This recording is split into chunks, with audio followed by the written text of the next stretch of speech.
We have a lot to discuss today, so I will keep my remarks brief. The President's budget proposes numerous spending gimmicks to avoid discretionary budget caps established by the Bipartisan Budget Act. I think it's unlikely that any of these gimmicks will be enacted. While in some cases that's fine, since the funding proposed for the presidential initiatives of an administration in its final year, in other cases important activities will be drastically curtailed and hundreds of jobs could be lost if this committee does not budget for these funding needs. Equally disappointing is that even with the $474 million increase in your budget request, the budget funds administration priorities at the expense of nuclear and fossil energy, accounts that can help secure our nation's energy security both now and in the future. And while the Mission Innovation Initiative claims to advance all clean energy solutions, even the most casual review of the budget indicates that the new funding is intended almost entirely for EERE. We will need to use the hearing process to conduct a careful review of the entire request so that we can construct a budget that provides a true all-of-the-above strategy. Secretary Moniz, I look forward to your testimony today and further discussions on all of these items. Please ensure that the hearing record, questions for record, and any supporting information requested by the subcommittee is delivered in final form to us no later than 4 weeks from the time that you receive them. Members who have additional questions for the record will have until close of business Thursday to provide them to the subcommittee office. Ms. Loy. I guess Mr. Rogers is on his way. Mr. Rogers is on his way, and Ms. Capter is on her way also. So, well, thank you very much, Mr. Chair, and welcome. It is really a pleasure, Secretary Moniz. I thank you for coming before this subcommittee. The Department of Energy plays a critical role in America's national security and economic prosperity. Its focus on research, development, deployment of clean energy, efficient technologies makes the department a leader in scientific innovation, job growth, and the battle against climate change. Mr. Secretary, your budget request for $30.2 billion in discretionary spending, an increase of $747 million from the fiscal year 2016 enacted level, would fund robust investments in major initiatives that provide the foundation for the domestic energy revolution in our nation and help better prepare for our future energy needs. It is critical we take real steps to address climate change. The science is conclusive. Human activity is contributing to a change in the world's climatic patterns, and unfortunately, those who still doubt the science refuse to act to prevent further damage to our global ecosystems and environment. Investing in clean energy saves money down the line by mitigating the impact climate change will have on our nation and the world. That is why the Department of Energy's focus on clean energy, including carbon capture technology, is so important. Additionally, I appreciate your efforts during the negotiations of the Joint Comprehensive Plan of Action with Iran, and I know we agree that Iran must never be permitted to develop nuclear weapons. Today, I look forward to hearing your assessment of Iran's compliance to date, the IAEA's verification safeguards, and inspectors' access to key sites throughout Iran. Lastly, as domestic energy production has steadily increased, so has the frequency of trains carrying crude oil through communities in my district. Every day, upwards of 80 rail tank cars carry highly volatile Bakken crude oil through Rockland County, New York, endangering homes, schools, and businesses near the tracks. While progress is being made on the safe transport of crude oil, we need to act faster to guarantee the security of Americans who live near America's extensive railways. I look forward to hearing about the progress the Department of Energy has made in studying the characteristics of crude oil and methods to reduce volatility prior to and during shipment. Mr. Secretary, I thank you for your service and look forward to your testimony. And I thank you, Mr. Chairman. Thank you. And when Chairman Rogers and Chairman Capter arrive, we'll allow them to make their opening statements. Mr. Moniz, Secretary, go ahead. Thank you, Mr. Chairman, Ranking Member Lowy, and members of the committee. I appreciate the opportunity to talk here with you today about the DOE FY17 budget proposal. The request totals $32.5 billion, an increase of $2.9 billion, or 10%, from the FY16 appropriation. But unlike previous budgets, the FY17 budget has three major components. First, a request for annual appropriations totaling $30.2 billion, an increase of 2% above the FY16 enacted appropriation. And I note that both the national security appropriations request and the total domestic appropriations request would each be a 2% increase in appropriated funds. It is supplemented by a request totaling $2.3 billion in new mandatory spending. These requests are under the jurisdiction of the authorizing committees but are integral to our appropriations funding. It includes $750 million for R&D and $674 million for uranium enrichment D&D, to which we will return. Turning to the major mission areas, the first going to the Science and Clean Energy mission. This totals $11.3 billion in appropriations funding, 1.6 in the new mandatory. The fundamental driver for the science and energy budget is mission innovation for the increase. I will return to this initiative in more detail in a moment. Second mission area, ensuring nuclear security. FY17 budget includes $12.9 billion for NNSA, a 3% increase with three broad programmatic objectives: maintaining a safe, secure, and effective nuclear weapons deterrent without nuclear testing now and well into the future, reducing the threat of nuclear proliferation, including support for implementation of the Joint Comprehensive Plan of Action, referred to by the ranking member, and proposing a major shift in our plutonium disposition strategy, and third, supporting the safe and reliable operation of our nuclear navy. Our third major mission area, organizing, managing, and modernizing the department to better achieve its enduring missions. The FY17 request provides for $6.8 billion for these activities, including $6.1 billion for the Office of Environmental Management, $300 million above the FY15 enacted and FY16 request levels, but roughly $100 million below the FY16 enacted level.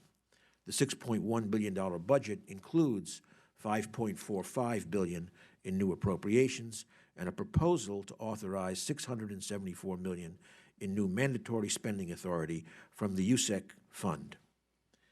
The $1.6 billion USEC fund is an existing, not new, mandatory spending account, and our proposal is in keeping with the spirit of the current authorization that revenues from the beneficiaries of past uranium enrichment services, rather than taxpayers at large, be used to pay the cost of D&D of the now shuttered facilities. The USEC fund is one of three federal funds totaling nearly $5 billion that can be used in this manner. Finally, I want to acknowledge that underpinning all of these priorities is stewardship of the department as a science and technology powerhouse for our nation, with an unparalleled network of 17 national laboratories, harnessing innovation to successfully address national security, boost manufacturing competitiveness, mitigate and adapt to climate change, and enhance energy security. We are working hard to strengthen the strategic relationship between the department and our national laboratory network. I also want to highlight the cross-cutting R&D initiatives in the budget.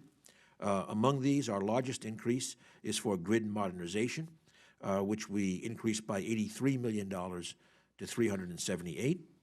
As part of this initiative, Grid Modernization Lab Consortium will accelerate the pace of innovation in this area. Our second largest cross-cut increase is for the Energy Water Nexus initiative, which we increased by $68 million to $96 million. The supporting budget details for each of these areas are provided in a 40-page statement for the record that previously has been submitted to the committee, and I request that it be inserted into the record. An objection. Thank you. Now, turning to our mission innovation and why we believe it certainly merits the support of this committee and the Congress. Within the total science and energy budget, we've identified the subset of clean energy research and development described as mission innovation.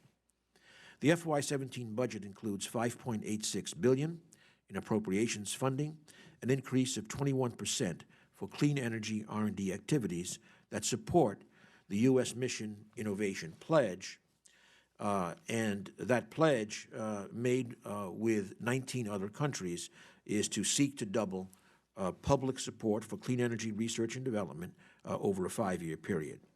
The Mission Innovation countries represent over 80% of global government investment in clean energy R&D, so this is leveraging a major increase in investment in energy technology innovation. We believe mission innovation is long overdue. In 2010, the American Energy Innovation Council, comprised of CEOs from multiple U.S. Business sectors, recommended that the government triple its investment in clean energy R&D. The Council made 3 key points, and I will quote. First, innovation is the essence of America's strength. It has been our nation's economic engine for centuries. Second, public investment is critical to generating the discoveries and inventions that form the basis of disruptive energy technologies.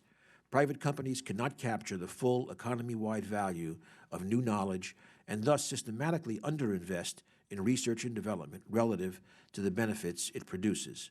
And third, the costs of RD&D are tiny compared with the benefits. But today's investments are simply too small. They will not offer an expanded range of economic, security, and environmental options in the future. That concludes the statements from the AEIC. Now, the pledge to seek to double the level of government investment over 5 years is ambitious, but needed. Bill Gates, who was a leader of the AEIC, has recently met with a number of members of Congress and has reiterated publicly the need for greatly increased government-sponsored energy R&D.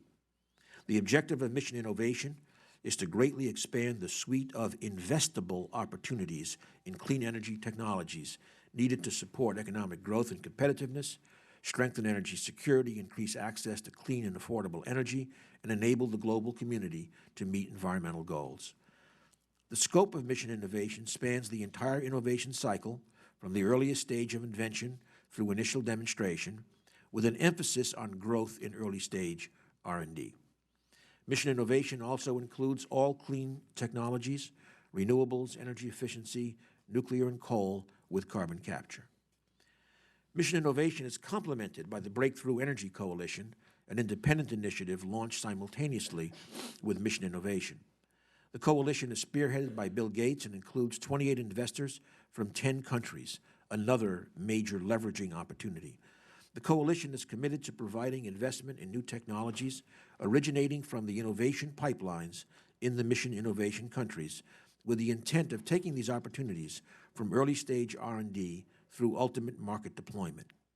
These investors are committed to higher risk tolerance and patience for returns on their capital than compared to normal investors, usual investments, but also combined with a willingness to take the most promising innovations all the way past the finish line to deployment. The FY17 budget proposal of $5.8 billion represents a 21% increase, as I said earlier, above FY16, a critical first step in a 5-year doubling pathway. This increase will support, again, a broad-based portfolio of new initiatives and expanded existing programs across all DOE science and energy technology program offices and spanning 6 separate appropriation accounts under the subcommittee. In particular, I want to single out the FY17 budget proposal for $110 million to establish regional clean energy innovation partnerships. We propose to establish up to 10 regional partnerships as not-for-profit consortia, competitively selected to manage regional clean energy R&D programs focused on the energy needs, policies, resources, and markets of the individual regions. The program design and portfolio composition for each partnership will be based on regional priorities. As research portfolio managers, not performers, the partnerships will connect resources and capabilities across universities, industry, innovators, investors, and other regional leaders to accelerate the innovation process within each region. This approach tracks recommendations from the National Research Council's Rising to the Challenge, which noted that, quote, until very recently, U.S. federal agencies have done little to support state and regional innovation cluster initiatives. This is not the case abroad. Clusters have been embraced globally as effective vehicles for mobilizing and coordinating public and private activities to spur economic growth, end of quote.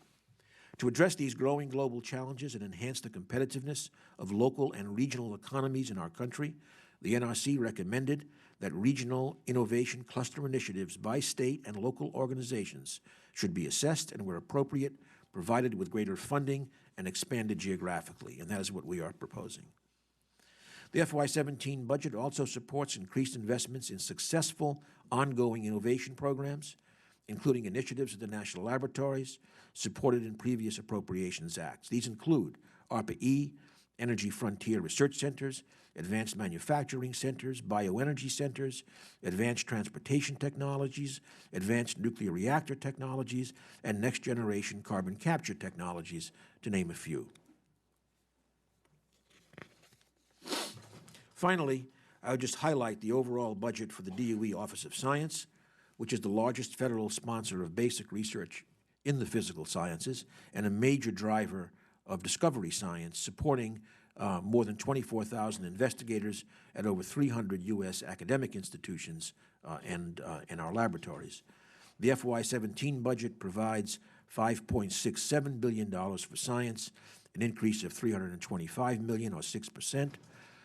$5.57 billion is requested as appropriations funding, and $100 million is proposed as new mandatory spending authority to support a competitive grant program for university researchers that can open up new directions for the Office of Science. Some of the use-inspired research programs within the Office of Science, like EFRCs, are counted in the Mission Innovation Pledge. That concludes my summary. Thank you for your patience, and in closing, I want to thank the subcommittee again for its interest and its support, and I look forward to our discussion. Thank you. Thank you, Mr. Secretary. Ms. Capter, do you have an opening statement you'd like to make? Thank you, Mr. Chairman, very much. I thank you for your courtesy and say to the Secretary, I'm sorry I wasn't here for your full testimony. I had a truly conflicting event, but I thank you, Mr. Chairman, and thank you, Secretary Moniz, for being here today and for your exemplary leadership. In recognition that this may be your last appearance at this hearing, although no matter who wins in November, I think they would be very well served by keeping you on. I'd like to recognize the exceptional job. Is that a no? Your family may not agree, but I'm your chief lobbyist, I'll tell you that. I'd like to recognize the exceptional job you have done at the Department of Energy and in service to our country. It has been a pleasure to work with you. Too few Americans realize just what an enormous energy revolution is happening around our world, but it is a credit to your work and concerted effort at the department, as well as those who filled your position before you, all the way back to President Jimmy Carter, who created your department, Americans who saw the need for our country's energy independence and what could happen if we didn't pay attention to fundamentals on energy supplies to our people. Please let me present two charts that make it clear how far America has come toward restoring an independent energy America. And I hope that all my colleagues have this. But as you can see, between 2008 and 2014, the amount of crude oil we produce here at home has increased by 50%, while our dependence on OPEC has been cut almost in half. This is an extraordinary achievement in energy security for our country. We and the world will have to adjust to these positive trends. America's long-term commitment to science and basic energy research has really started to yield results that matter strategically and economically. And I'm very pleased to see in your budget request a significant push toward increasing research and specifically toward ARPA-E's funding. I'd also note how pleased I am about the private-public partnership, the dynamic relationship that you are building through Bill Gates' Mission Innovation Initiative. As Mr. Gates has become fond of saying, if we're going to truly tackle climate change, we need an energy miracle. And that miracle can only be possible with continued large investments in the highest level research that I know our people are capable of. I'm specifically interested in hearing from you today about the department's work in energy storage and distributed generation, as well as, and you've addressed this a bit, the energy-water nexus, and the also energy-water-food nexus, which people are talking about more and more, as well as efforts toward grid modernization and obviously upgrading our nuclear capacities. Now, as great as this American energy revolution is for the climate, our economy, and for our national security, we mustn't forget when a dynamic economy can only grow through innovation. And many of my colleagues like to point out the fact there are now more Americans working in the solar industry than there are in the coal industry. I'm pleased to put on the record the company in my region, First Solar, that is truly a leader in photovoltaics, and I thank the Secretary for visiting there personally, a company based in technologies of the future.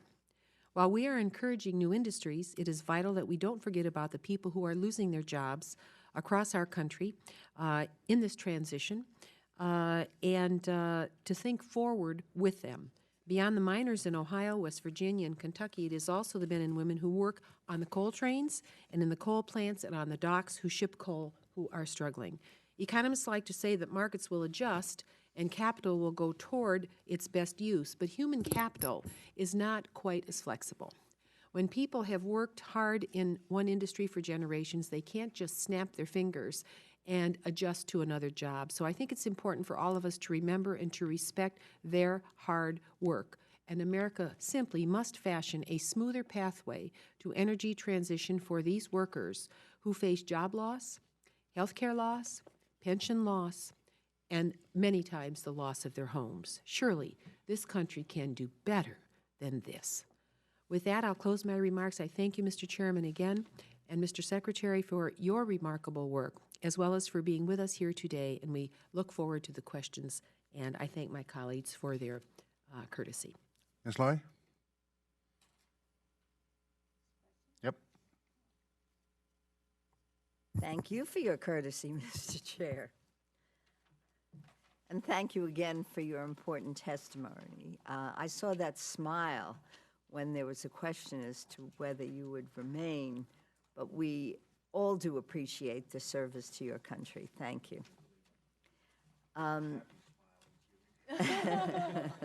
Relief.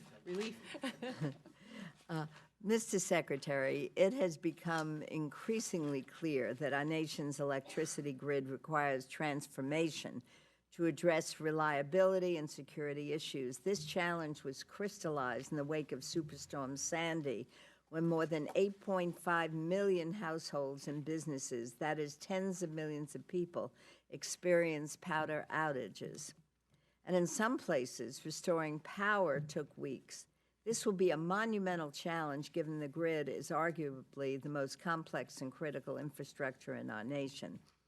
I'd be interested in your sharing with us the most pressing issues in securing the electricity grid that Congress should be addressing. In particular, should there be baseline standards to protect our electricity grid, or better coordination between the public and private sector? The budget request includes funding for a grid institute to focus on technologies related to critical metals for grid applications. Why do you believe this is such a critical investment? Is it so important that it should displace other activities?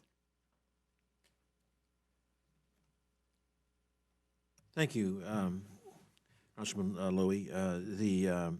First of all, as I said in my opening remarks, we have emphasized a significant increase in grid funding precisely because of the importance that you've just described.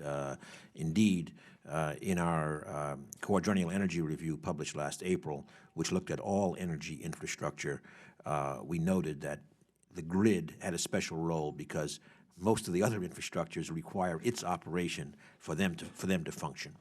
So that's one point. Now, in terms of our challenges, I think we have several challenges. One certainly is modernizing the grid to include advanced technologies. The Grid Institute is one piece of that, by no means the only one. For example, we also have a manufacturing institute that was competitively awarded in North Carolina on what's called wide bandgap semiconductors, another technology that is very critical for the kinds of power electronics we need. We need to do a much better job integrating IT into the grid, all the way from the distribution system, including going behind the meter into people's homes to allow much better energy efficiency programs, all the way to the big grid in which we need to have early warning systems about problems. A program, by the way, that our Recovery Act funds did a lot to advance. So there's a whole set of technologies that we need to develop and deploy on the grid. Secondly, beyond individual technologies, it's a big systems issue. It's all got to work together, obviously, especially the electric grid because of its real-time nature.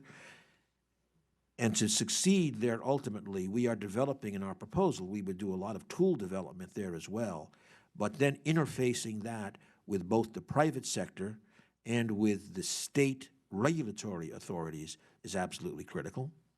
A third issue is we need to harden the grid against a bunch of risks. Some of those risks are weather, and unfortunately, we anticipate more extreme weather with warming. Some of those risks are things like cyber, where we have an extensive interaction with the private sector, with the utilities in terms of advancing cyber protection. And make no mistake about it, the attacks on the energy infrastructure from cyber are continuing to escalate. I'll just mention on the hardening, I did visit a month and a half ago Florida Power and Light down in Florida, where of course they have both wind and sea surge challenges, and it is impressive to see what is happening actually in terms of hardening the grid and taking every opportunity while hardening it to add intelligence at the same time. So it's kind of that's kind of the picture. Ultimately, we want a grid that, I should have added one more because you mentioned Sandy. Another one is in response to Sandy, we are, with our laboratory Sandia in the state of New Jersey, we are, I think, out in front in terms of putting a rather large microgrid into the system to protect public safety in key transportation corridors while having that integrated into the larger grid. So there are many, many directions here, but they all aim to really a complete modernization of the grid that will, in some sense, have, through more intelligence, be integrated all the way from the consumer all the way up to the high voltage grid that you need to move, say, renewables over large distance. I have one other question on a local issue, although it affects many communities, but I hope, Mr. Chairman, at some point we can continue this discussion on cybersecurity, because I think this is what most of us fear the most. On oil produced in the continental United States, 1 out of every 7 barrels is shipped by rail, and as a result, it is critical that the public, regulators, and industry understand the safety implications of such a vast quantity of volatile liquid moving through our communities. The omnibus included $2.7 million for the department to complete the second phase of the crude oil volatility study. Recognizing that the study is not complete, are there any conclusions you can share with us today, and when should we expect the final results? And do you believe there is follow-up work from the Phase 2 study that would be valuable to our understanding of the issue? If yes, what agencies should be responsible for that additional work? I look forward to your response and the continued work, because I have watched these trains come through right next to waterways. They haven't all modernized, although we hope they're moving in that direction. And so I'd be most interested in your commenting for responding to my question. Thank you. One thing I would note, by the way, is that in 1 year, in the last year, there has been roughly a 20% decrease in the movement of oil by rail. So that trend has had a number of reasons, including additional pipeline infrastructure, but also some decreased production, for example, say in the Bakken Shale in North Dakota. Nevertheless, 20% reduction is fine, but there's still 80% left. So we still need to address the issues that you raised.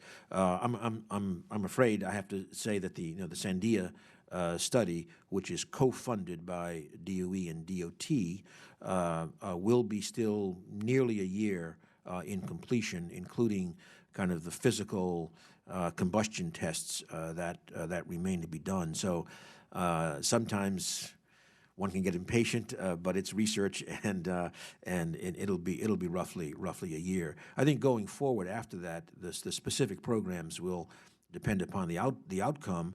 But I do emphasize that the partnership with DOT is very important. I mean, frankly, I think our Sandia lab in this case provides a lot of the technical oomph, but you would like that then to influence the regulatory responses, and of course that's where having a partnership really helps.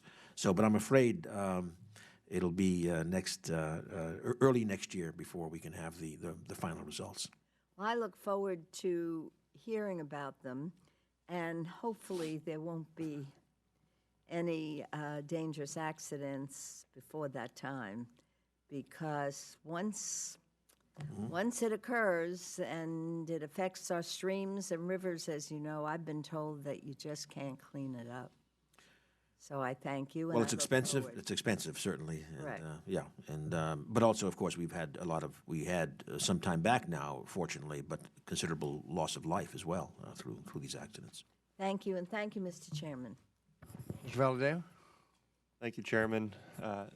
Welcome, Secretary Moniz. It's always a pleasure to have you here. Last year, I had an opportunity to tour Berkeley Lab, and I was actually very impressed with a lot of the work they do with specifically ag and drought-resistant crops, something that obviously has a very close tie to my life and my district. So I appreciate the effort being put there. And I also want to thank you for your work to improve the national user facilities like those at Berkeley Lab to make them more networked, more efficient, and better able to capture scientific creativity. But my question specifically is, the President's fiscal year 17 budget request includes $68 million increases across several programs for the energy water nexus. As you know, we are facing historical drought, historical water and energy challenges in California, and as a farmer, I'm well aware of close connection between energy and water, and understand that research could be helpful in coming up with some solutions. I'd like to see the increased research and development that provides solutions for Californians and the entire nation. With many worthwhile programs, the committee is faced with difficult decisions regarding funding. My question is why should we fund the increase, and how will this research impact my district, state, and the nation? And more specifically to that, especially with the movement we see in anti-GMOs and a lot of technology that goes into food production and the efficiencies that can be gained through those, are there real opportunities out there that the public will receive well coming from these labs? And how does the planned research leverage existing resources and expertise such as those at Berkeley Lab? Thank you. First of all, I just note. Well, thank. So it's a big day. I mean, you mentioned obviously the impact upon crops and farming, and just would note, quite apart from the energy water work, the very strong work in genomics going on in the department, including at Berkeley, is quite important for looking at biocrops for a variety of purposes, including, of course, bioenergy, in our case, being an important one. The energy-water nexus, we think, is a tremendously important area, and that accounts for our substantial increase. I would note that I think it would have an impact. It could have an impact in terms of your state and your region quite substantially. For one thing, it will be looking at a lot of wastewater issues and the opportunity of reusing, recycling water in many contexts. It will be looking at, we have proposed a new hub for desalination. We will propose system studies about minimizing water use and trade-offs between different approaches. We'll be looking at, for power plants, things like advanced dry cooling, trying to reduce the energy penalty in those. And I might also add, by the way, on the biology side, we also proposed a small program, a $10 million biome project that would be looking at essentially the microbial communities associated with plants.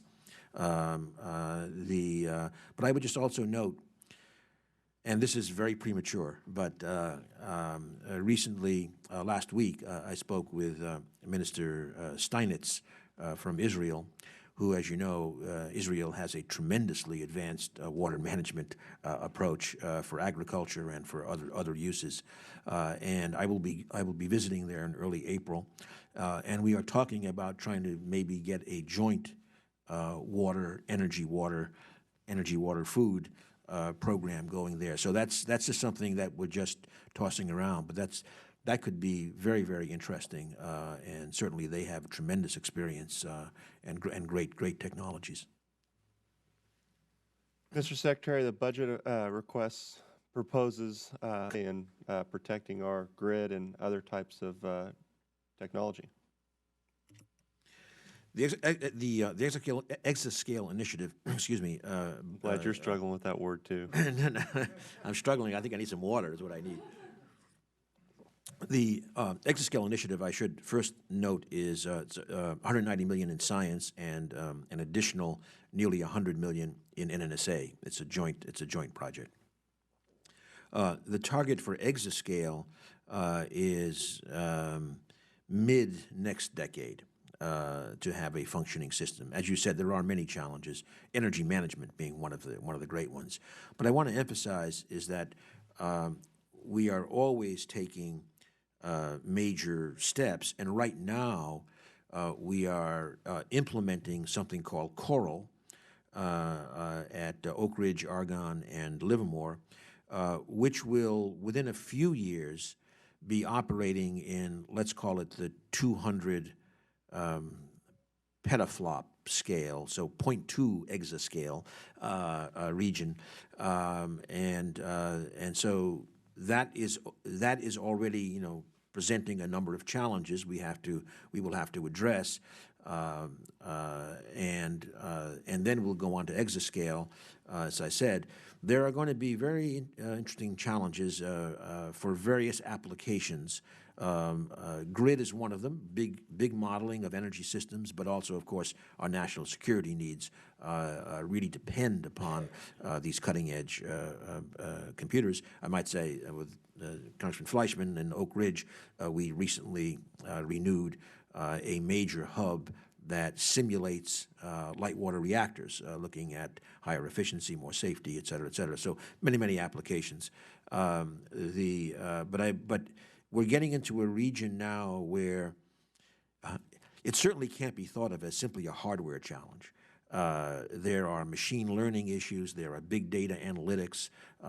Lots of issues in terms of how you manage the storage and the flow of information that is really a new frontier. So I think we're still, 7-8 years away from exascale, but we'll be a good chunk of the way there over the next 2-3 years.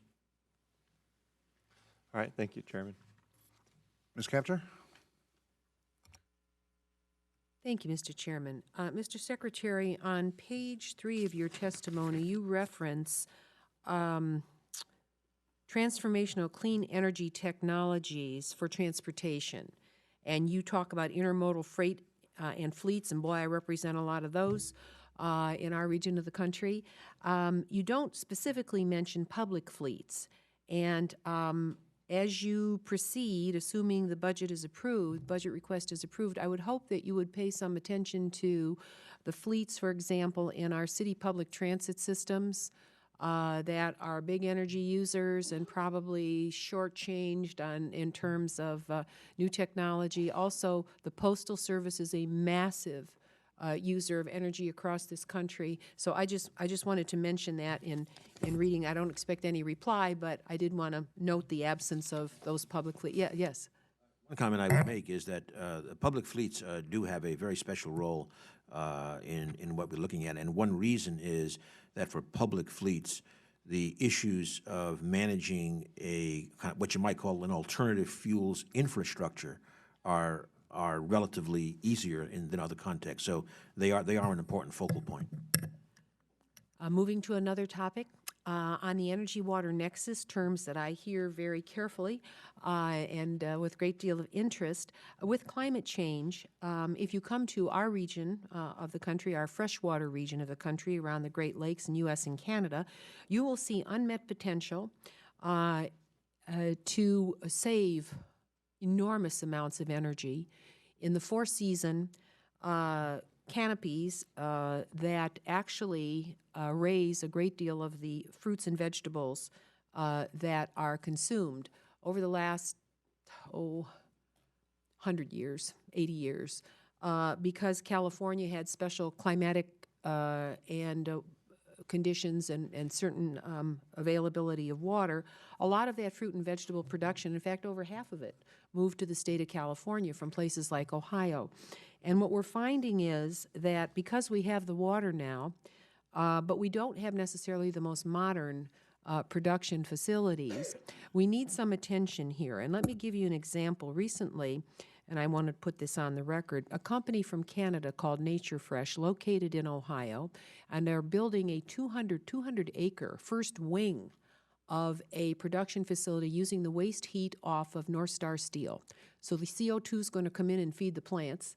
But even till today, with the so-called latest technology, a third to a half of the bottom line of these operations is energy. We simply have to perfect the material science, the energy science, and link it to very careful use of water and nutrients in these facilities. I think we could have a rebirth in the Great Lakes, and you can see it happening on the Canadian side. I'm not quite sure why it's not happening completely on the American side at the same robust level. But if we could cut that energy cost, we could absolutely give rebirth, and we are much closer to markets, 3/4 of the population of the country, and we don't have the heavy carbon footprint of moving all of that across the country. So I just wanted to bring that to your attention. And one of our greatest impediments is we are having trouble finding where the waste heat sources are for CO2. I don't know if anybody's got infrared shots or something on some satellite somewhere, but it would sure be nice to know where this waste heat exists so that we could focus it on this very important industry that is nascent, that could really green up in our part of the country. I think material science is important because people look at conventional materials, but actually with light, you can raise in a room like this. You can raise a lot of product in a room like this. So the energy equation on this one is really critical. And I know that members of your department are thinking about this. The first reaction we got from energy is, oh, we can't look at that. That's agriculture. Take my word for it. The energy issue is not an agriculture issue. It is a Department of Energy issue. And the material science is a Department of Energy issue. So I'm very, very excited about your energy-water nexus pathway here. And I also wanted to mention, and I know you've listened to us, but as we think about energy-water nexus, if you look across the Great Lakes at our sewage treatment facilities, which have nutrients as an end product, and if you look at our water treatment facilities, they are mammoth energy users. For every city that I represent, Cleveland, Lorain, Sandusky, Toledo, if you look at the energy bill, it'll blow your hat right off. And the question is, how can we link the energy-water theme to helping these big cities save millions of dollars on their treatment costs for water and wastewater? What does the Department of Energy have to offer in this regard? I just posed the question. I know you're open to it.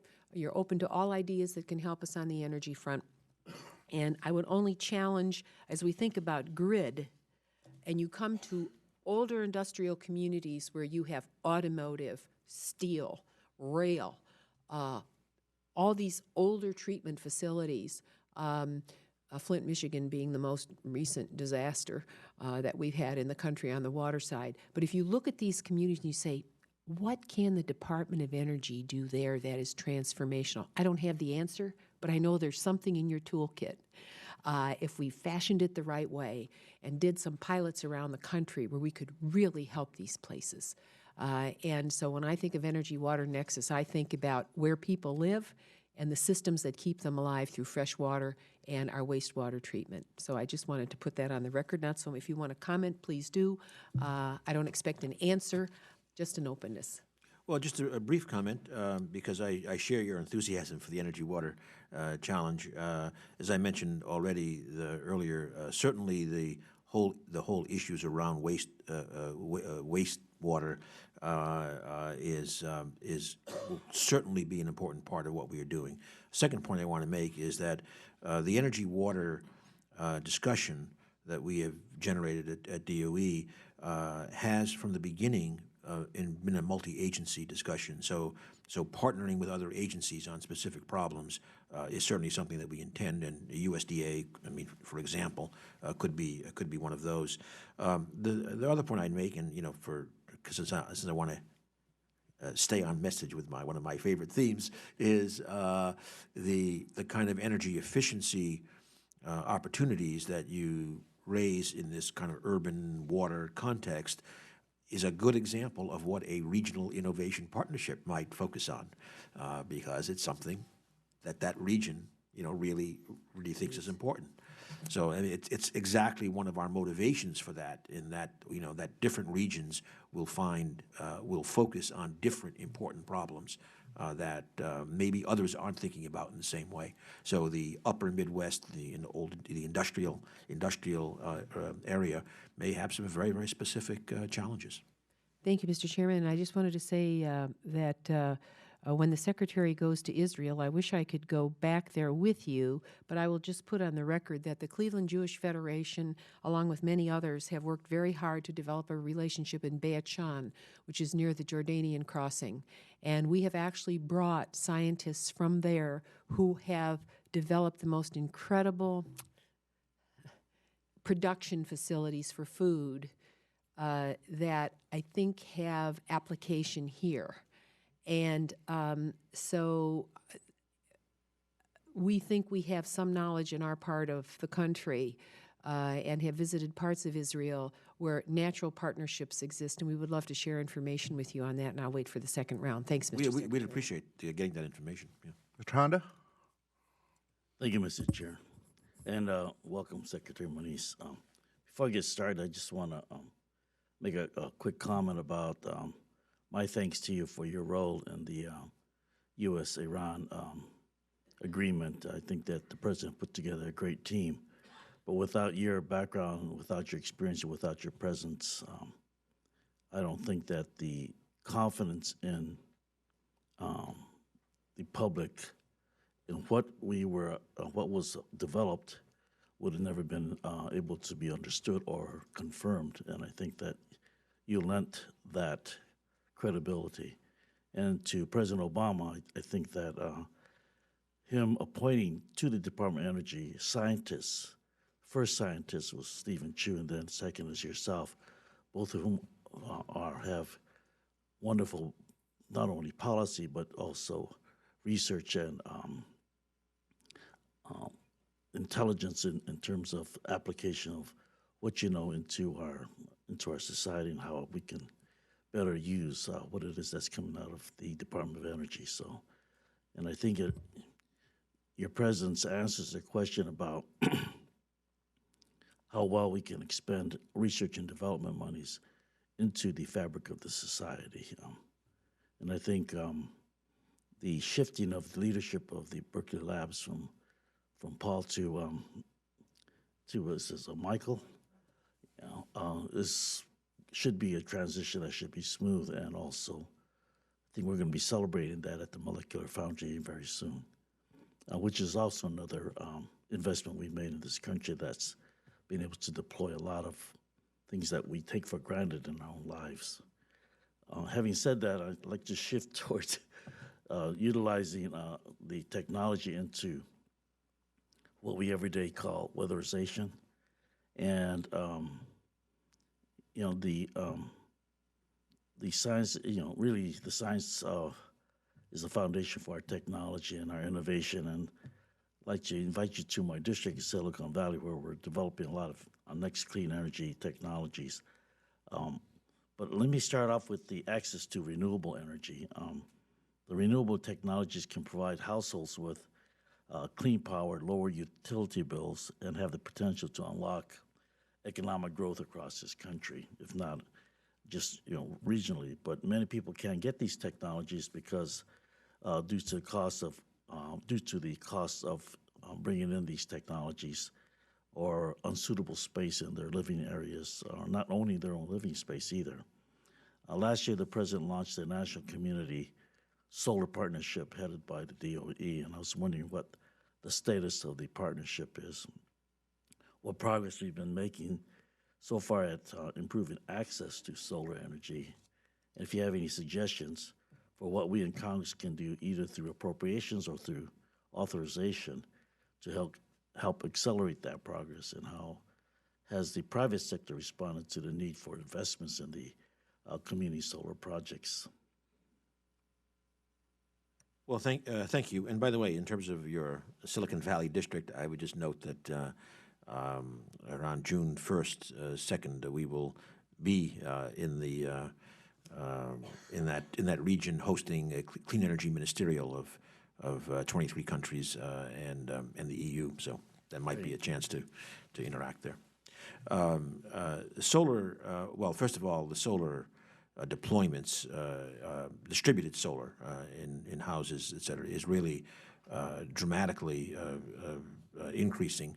In fact, earlier it was said about the number of jobs. I would just note that in November, at the end of November, there were 208,000 direct solar jobs in the United States. So it's really it's quite impressive. And the job growth in solar is at 12 times the pace of job growth in the economy as a whole. We're adding about 2 million jobs a year in the economy, and but the pace is enormous. Now, in terms of what we are doing in terms of advancing this, a very important part, obviously a very important part, is the continued driving down of costs. That's clear, but of cost of solar panels, et cetera, and that's going along very, very well. However, very importantly, is working with the communities and the cities in terms of what are sometimes called the soft costs. Those can dominate the cost of a system for a consumer. So in our Sunshot program, we bring that in as a key element. A lot of it is, we don't have, of course, the regulatory capacity, but we do technical assistance. We try to share best practices, et cetera. And we are seeing, I think, those soft costs come down. Frankly, in the United States, those costs at one point were about 2.5 times as great as the costs in, for example, Germany. So a lot of streamlining and working with the communities, I think, is quite important. But we are seeing dramatic increases. I forget exactly, but I think we are now up to something like 9,000 megawatts of home solar systems. If I may, Mr. Chairman, a follow-up question would be, in that light of driving the costs down, making it more accessible and increasing more jobs, the issue of weatherization is a policy we have where we go into homes of low-income, fixed-income seniors to reduce their cost of energy and through insulation. What does it take for us to add solar to this program? And how do you see that happening? Because we've been working with the Green Energy Initiative, and trying to pinpoint how we can do this with these communities. If we're truly going to drive down the cost of energy, I think adding solar to it will increase that that possibility, and also for them, and reduce dependency on fossil fuels. Right. I may need to get back to you with a more detailed suggestion, but I think we would need authorization to, for example, to integrate that into the weatherization program, which I believe, and I'm speaking a little bit outside of my lane, but I believe can only be used for lowering energy use, insulation, windows, et cetera, versus actually providing generation. But I completely agree with you that that it's the integrated look that makes the most sense. But the idea that you're increasing, you're getting another source of energy, does that not reduce the cost of utility for the homeowner? Well, sure, to the extent to which it is generating and potentially even selling back to the grid. Right. That gets into the whole net metering thing. But I think an important point is that the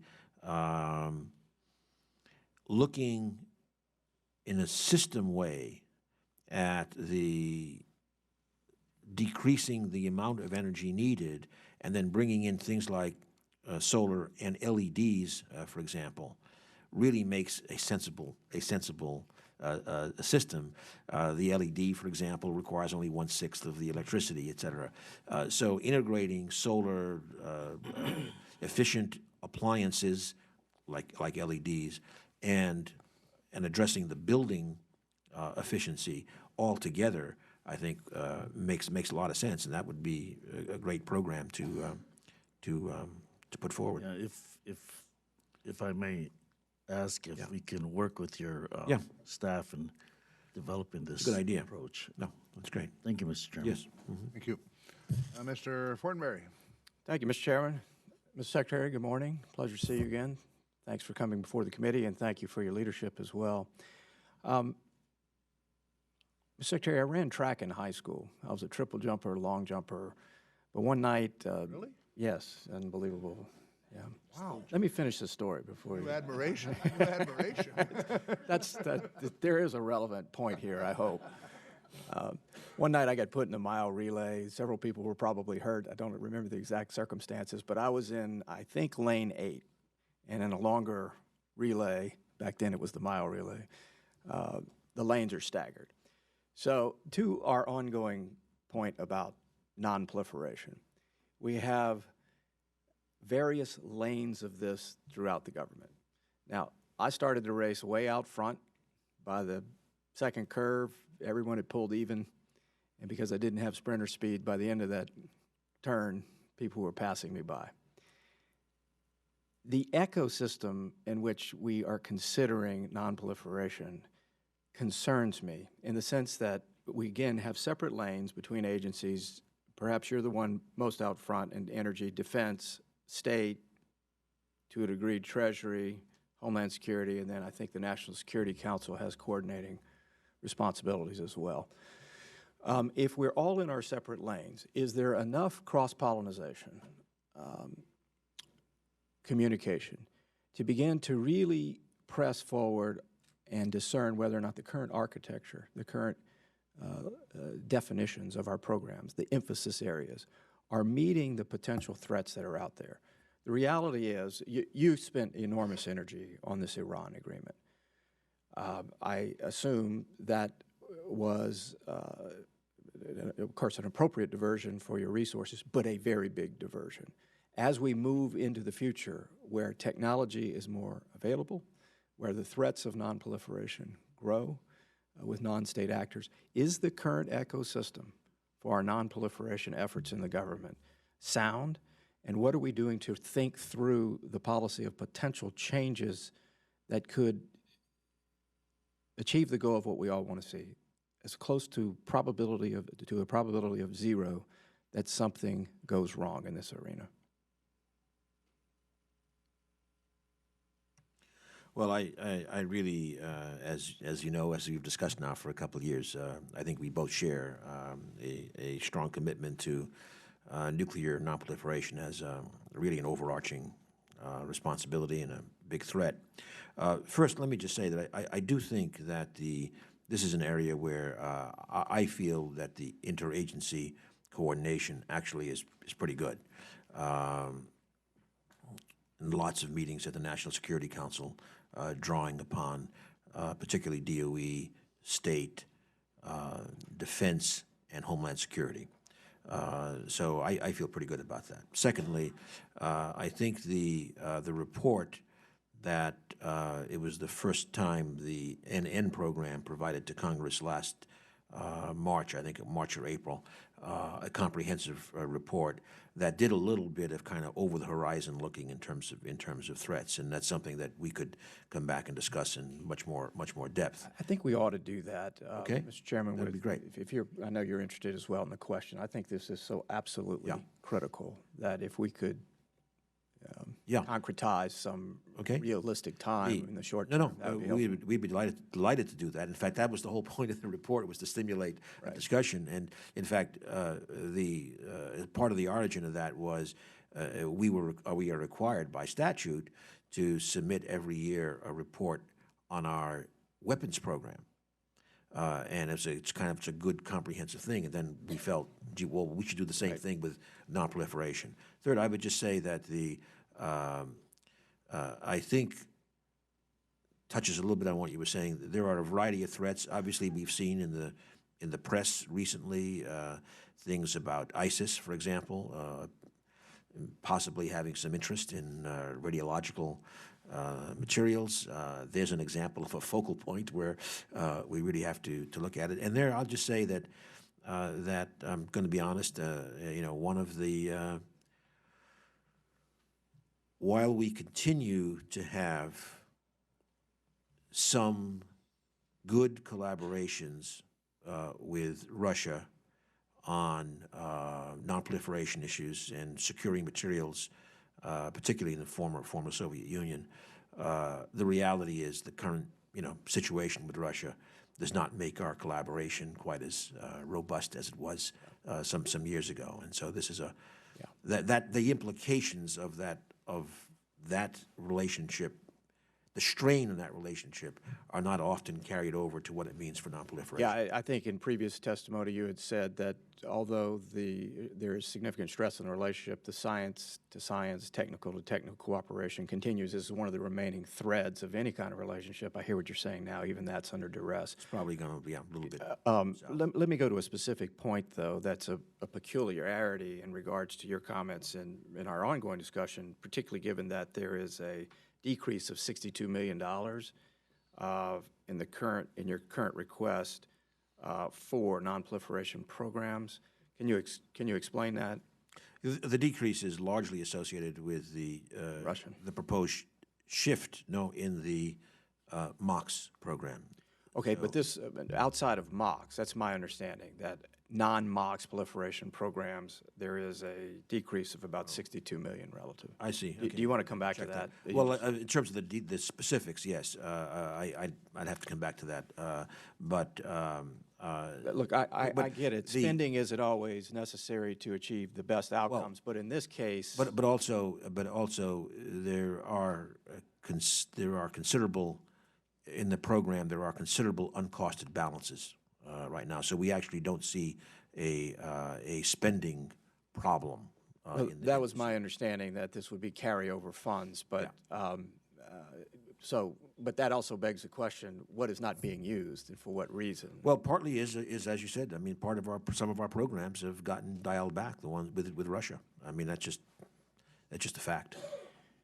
The second issue related to this, I was going through your testimony, and we're moving forward on research, aggressive research on small modular reactors. Again, to the point of where are we when we look out on the horizon, and I'm not talking about next year's budget hearing, I'm talking about 30 years, when this technology is pervasive and it has become much smaller and scalable, the implications for nonproliferation are huge as well.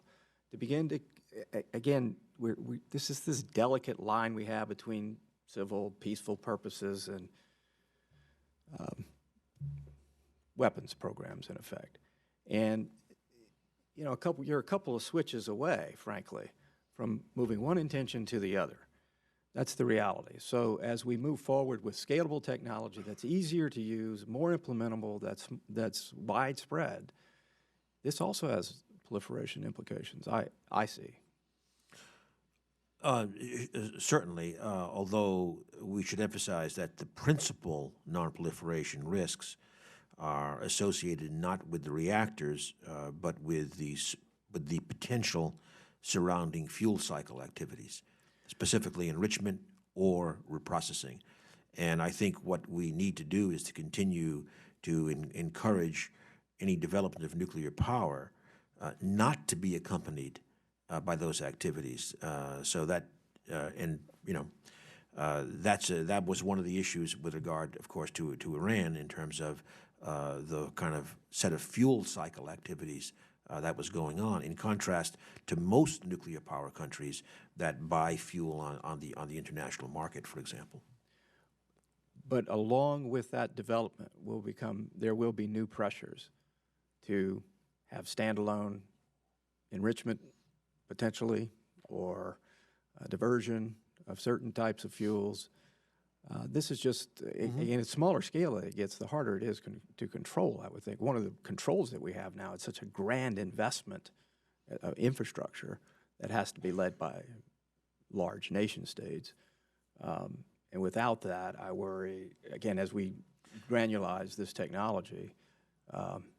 I would, if I may, I would just argue that there is a counter argument, in fact, that if a country is deploying only a very small amount of nuclear power, there is absolutely no rationale whatsoever for developing the surrounding fuel cycle activities. Okay, fair. That's fair enough. But I think you understand the trajectory of it's my a balance, question. Yeah. All right. Thank you, Mr. Chairman.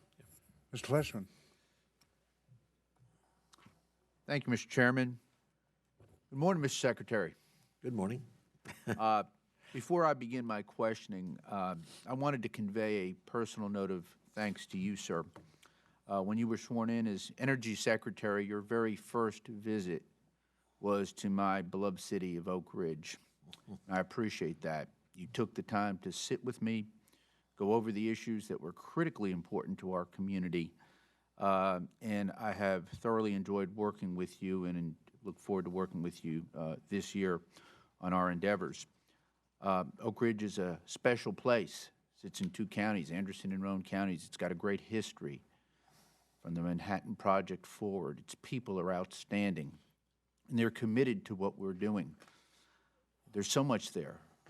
National security, leading the world in innovation. I think we have the premier lab in ORNL. I know our distinguished chairman might have some other thoughts, but I did get him to visit, and he brought the committee. Not bad, that's right. And we brought some potatoes along, too, from Idaho. But the legacy cleanup activity has been incredible. It's going to be long-term, but we clean up and reclaim there.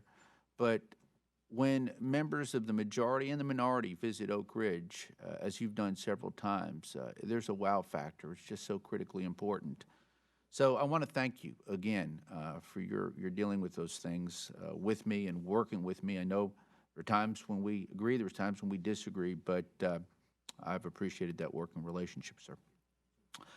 Mr. Secretary, I know you've been closely involved with the decision-making on the uranium processing facility, the UPF, that's going to replace Y-12, which has done a great job given the nature of the facility, the age of the facility. This committee has been very clear on the need for UPF. Would you kindly update me and the committee on the design progress made in the last year, sir? I would say quite good. The first project, the first part of the project, in terms of some of the site preparations, et cetera, have been completed. In fact, I just happened to bring a flow sheet that has there's 6 main projects to the end of the project in roughly 2025. The first on site readiness is completed, and the second on the site infrastructure and services is well underway. Then we will go into a next stage. And by the way, in FY17, we do request a significant increase for the UPF. It's on the ramp up. Then in the fourth quarter of 2016, we will have the baseline for stage 3. And then eventually in the fourth quarter of 2017, we expect to have the baseline, meaning 90% design for the last 2 parts of the project, getting eventually to the main process building. So we think this modular approach, and again, the red team that Tom Mason led was very important for that. And we think this is frankly, a superior approach, I think, to the initial design that was having cost challenges, and I think we're just on a good track. Mr. Secretary, And it is very important that we do the UPF, yeah. thank you so much, and I appreciate your commitment to that project. You alluded to the fiscal ramp-up in fiscal 17 for additional funds, and for the benefit of us all, can you please talk about the funding challenges and how we can keep the project on time and on schedule? Well, I think first of all, keeping the project on schedule and on budget is clearly very important. And here, I would say that a few things. One is I think our substantial revision of the project management structure in the department is taking hold, and I think it's working well. Certainly, our target is to keep at least almost all of our projects within, say, 10% of kind of the design parameters. We established a new risk committee. We've institutionalized the whole structure. The risk committee meets every week, going over projects. Our associate deputy secretary plays a major role in there. We need to keep the discipline of not so-called baselining until we have at least 90% design completion of projects. I think we just got into so much trouble before with putting out numbers for a schedule and cost that just did not have a basis in design. Third, I think that we think that we need to adopt, and I think the UPF is a good example of it, adopt more the philosophy, if you like, of the Office of Science, which over the years has been by far the most successful in executing major projects among our 3 major project, I shouldn't say executioners, but science, defense programs, and environmental management are the 3 places where very, very, very large projects occur. And what I mean by that is that once there is a solid baseline, et cetera, it doesn't mean that problems don't arise.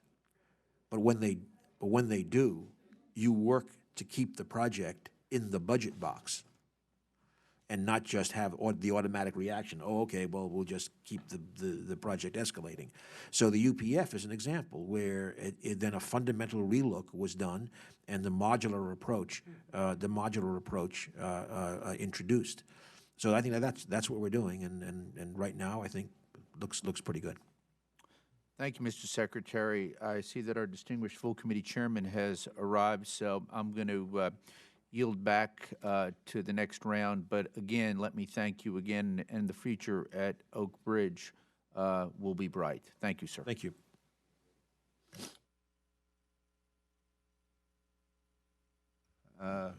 Mr.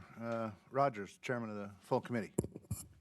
Thank you, Mr. Chairman. Sorry to be late, but we've got 26 hearings going on this week. That's what I understand. 21 last week, and I'm trying to make as many as I can. But, Mr. Secretary, thank you for being here and answering questions about your budget request.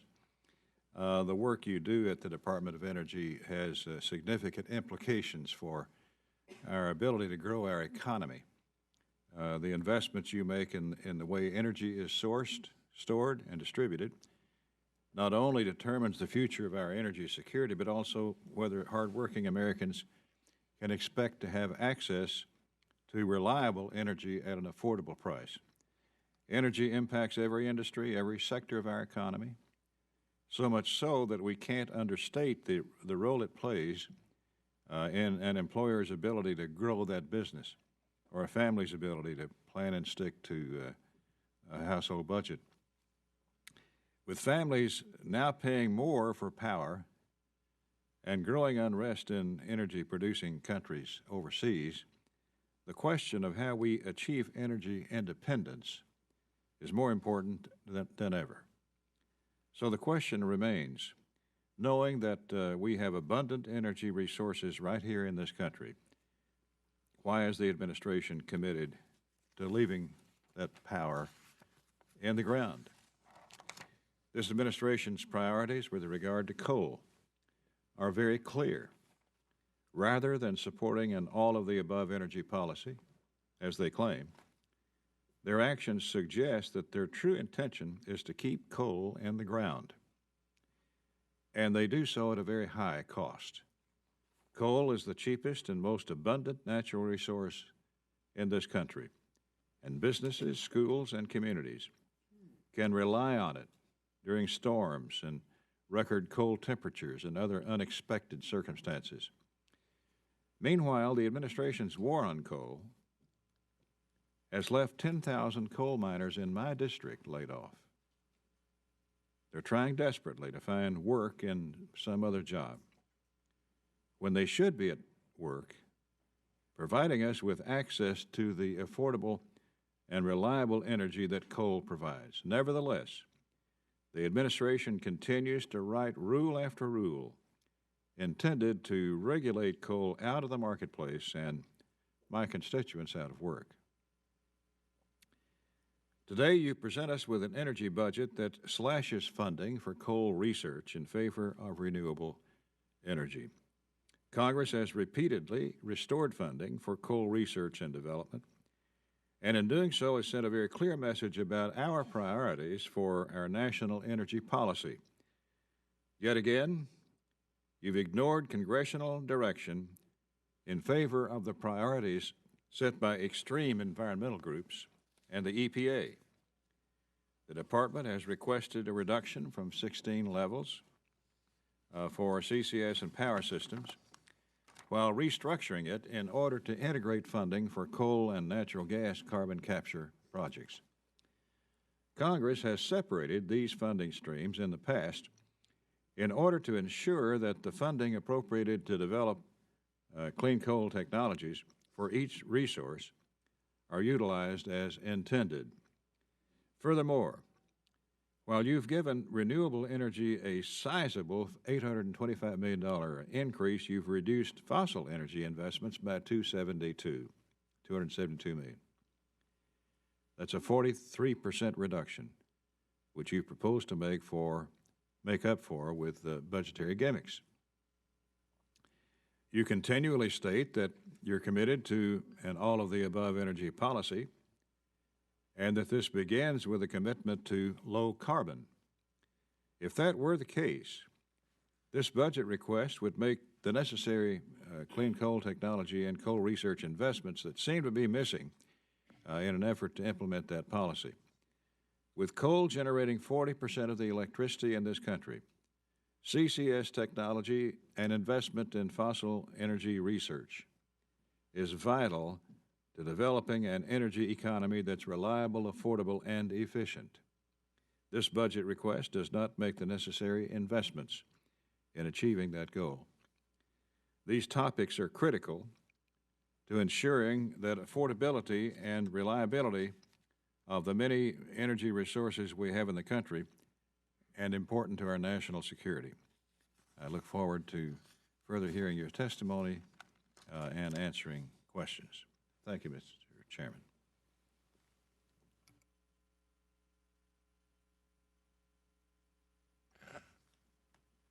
Mr. Secretary, let me state something that I know that you know is the issue that we face here with this budget proposal that the administration has presented us. You state in your opening statement, the request consists of $30.2 billion in discretionary spending, $640 million above the FY 2016 enacted appropriation. That's $640 million above last year, and $2.3 billion in new mandatory spending proposals requiring new legislation. Is the department going to propose legislation to the authorizing committees? Yes, sir. Our intent is to at least for some of those requests, yes. Mm-hmm. Even if, as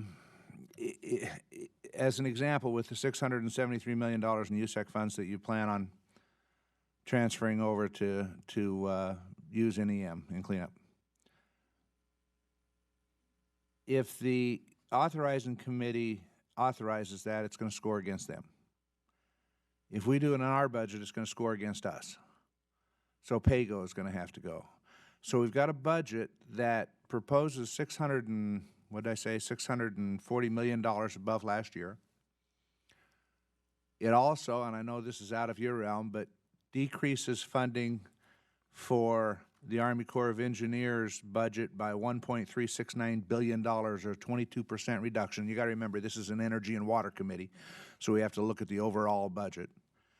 So somehow we're going to have to make up the $1.369 billion in the Army Corps of Engineers budget, because I can't see this bill passing Congress without making that up. Everybody has an Army Corps of Engineers project in their district, frankly, and consequently, Congress is going to insist that we make that funding up. So now we're down almost $1.4 billion. We're down $673 million that will come out of the USEC fund. Even if we somehow find the $674 million to put in EM proposed budget at that time is still $100 million below last year's level, which is going to cause some problems.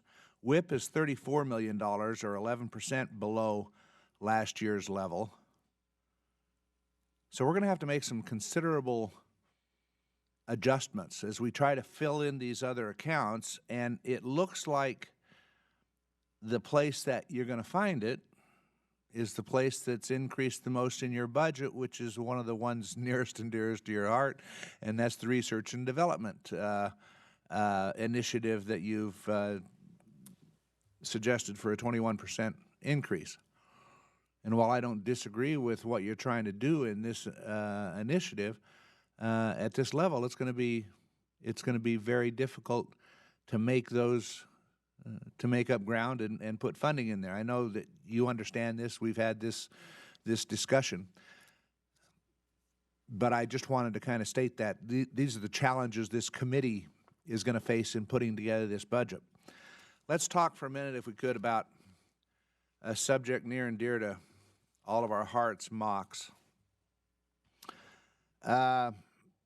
The budget request proposes to terminate the MOX project and begin pursuit of an alternative to dilute and dispose of 34 metric tons of tons at the waste isolation pilot plant in New Mexico. WIP is a pilot repository for a certain amount of particular defense waste, and DOE is requesting to move forward with a significant expansion in WIP mission. To date, DOE has done a safety assessment for disposal of a relatively small portion of plutonium, but has yet to perform a safety analysis for the full 34 metric tons. There was an independent study, safety analysis, performed by an outside group that warned of safety and regulatory problems that could be encountered with disposing of large amounts of plutonium in WIP, the most significant of which is the possibility of criticality. Is the safety analysis DOE has performed thus far truly scalable, or are there implications to disposing of a much larger amount of plutonium in WIP? Are you looking at these safety issues now that they've been brought up to you? Do you believe they have merit? And how might the full analysis change the costs to the dilute and dispose alternative? For instance, are you currently allowed to ship weapons-grade plutonium to WIP?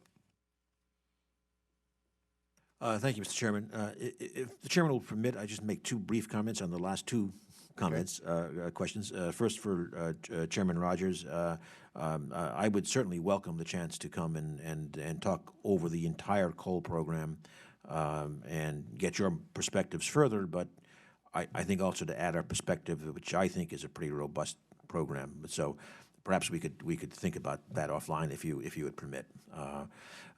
Secondly, on the overall budget that Chairman Simpson raised, I do want to note that first of all, things like WIP in the big budget context, that decrease is all part of the plan. I mean, that is a full funding plan for moving towards restart of operations. There was a peak because of some of the capital work that was going on. There will be additional capital work in the future in terms of a new ventilation system. But so that's already in there. And things like the USEC fund, I mean, we did propose a specific offset there in terms of restoring the fee, a quarter mil per kilowatt hour fee over 10 years would more than offset what we would use out of the USEC fund. So I think we do have some. We have addressed part of your problem, at least. At least part of it. But let me ask you on that point, not on that point, the previous point, on at WIP, if we fund WIP at 11% below last year's level, $34 million decrease, is it still on schedule at that level to open at the latter part of this year? Yes, it is. Yes. Yeah, absolutely. We are committed to that, of course, safely. I mean, doing it safely. That's our plan. Going to the MOX question, and the criticality issue specifically. Certainly, so we asked Sandia Laboratory to do an analysis of the assertions in the Highbridge report, and frankly, they concluded that the risk of criticality issues at WIP are just unfounded. First of all, we note that, of course, we do have almost 5 tons already there in the same form that would go there if with the Congress we are able to change the pathway. The scenario in the Highbridge report with criticality control, overpacks containing the diluted plutonium being the way they were being crushed, et cetera, it's just not. Sandia evaluated it as rather simplistic and not at all credible. There are other issues in addition. I mean, there's no separation of the plutonium even in being crushed, so it's not like somehow you assemble a critical mass. Would also add that the chlorine in the salt, I mean, is a very good a neutron absorber. It's actually a very good geological medium for doing this. So we just don't think that that's a viable, a valid critique. I would also add that there are an additional 6 tons of plutonium already at Savannah River that are already labeled for going to WIP, then, which would not have been part of the MOX program, and then another 7 tons we believe could certainly be accommodated at WIP without anything like additional land withdrawal acts or anything. So we believe that this is a very sound, a very technically sound pathway. Let me tell you, contrary to popular belief, that the reason Congress has concern about the dilute and dispose alternative is not because of our concern about the South Carolina delegation. There are other issues that causes concern, and that is we put a lot of money into MOX. 2 years from now, you're gone, I'm gone, a new Congress is sitting here 4 years from now, whenever. and we've moved down a road towards something that we haven't got an approval for yet. And the reason I ask that is, have the Russians agreed to this in more than just kind of, yeah, we think we could probably go along with that? Do we have a signed agreement with Russia? Do we know what they're going to ask in return, if anything, to approve of this? Because, you know, they're pretty good deal makers. And I suspect there's something on their table that they would like. And is it something, can we accept it? And if we have stopped MOX, do we there force ourselves into having to accept whatever they want to do? Concern one. Concern two, state of New Mexico. I don't see a lot of excitement in the state of New Mexico and listening to their senators. And I don't know that they've made a decision or anything like that, and I'm not suggesting they have. But there's obviously concern there.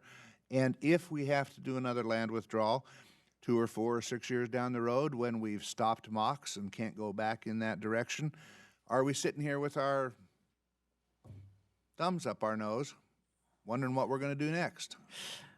You know, that's the concern I have. Well, again, certainly the pathway, again, for the first 13 tons, which is all the plutonium at Savannah River, we think is pretty straightforward there. We would have to do additional analyses, clearly, both complete the safety analysis, and then there's the additional 27 tons, to most of which is at Pantex at the moment to take care of. On the Russian question, well, the answer is no, and in a certain sense, of course not, in the sense that we have not, kind of triggered the formal process which exists in the agreement to see about endorsing the change. As you indicated, and as we've discussed previously, we've had certainly a number of discussions. I've had a number of discussions with Rosatom. The Deputy Secretary has as well, with their deputy. They have expressed certainly a willingness to listen. But until I think we see, with the Congress, what our pathway is, we have not certainly had a kind of a formal initiation of a process. Now, as you know as well, and I think we've been very consistent for the last 2 to 3 years, is that our problem is the current pathway is not viable. We believe the dilute and dispose is both faster and cheaper, and the faster is important, much faster, by the way. We're talking a lot faster to move. We're talking about the MOX approach will probably not actually put plutonium into a reactor and talking about uncertainty, if we can find somebody to burn it. There is no commitment to accept MOX fuel in any reactor in the United States. But if we get over that, then we're probably talking 2040-ish to begin versus maybe 15 years earlier with dilute and dispose. So, I think we have strong motivation, and our problem is, as we've always said, that to complete the MOX program, we're going to have to bump up the funding to at least $800 million a year, probably closer to $1 billion a year for a long time. And so I've always made it clear, as you know, if the funds are there and Congress wants to do it, we'll do MOX. But we just don't see it as being realistic. And again, I'm not talking about just the MOX factory, but the whole system and its operations, with certainly north of a $30 billion life cycle to-go cost. So with all these positive results, certainly South Carolina has agreed to this, right? No, as I think you know quite well that this remains. Look, I'm not going to sugarcoat. This is a very tough issue, obviously, for all kinds of reasons. Some local, but also some policy reasons. I mean, and clearly, no one likes the idea of having gone quite some ways in building that particular facility. As you say, I mean, it's nearly $5 billion of sunk costs.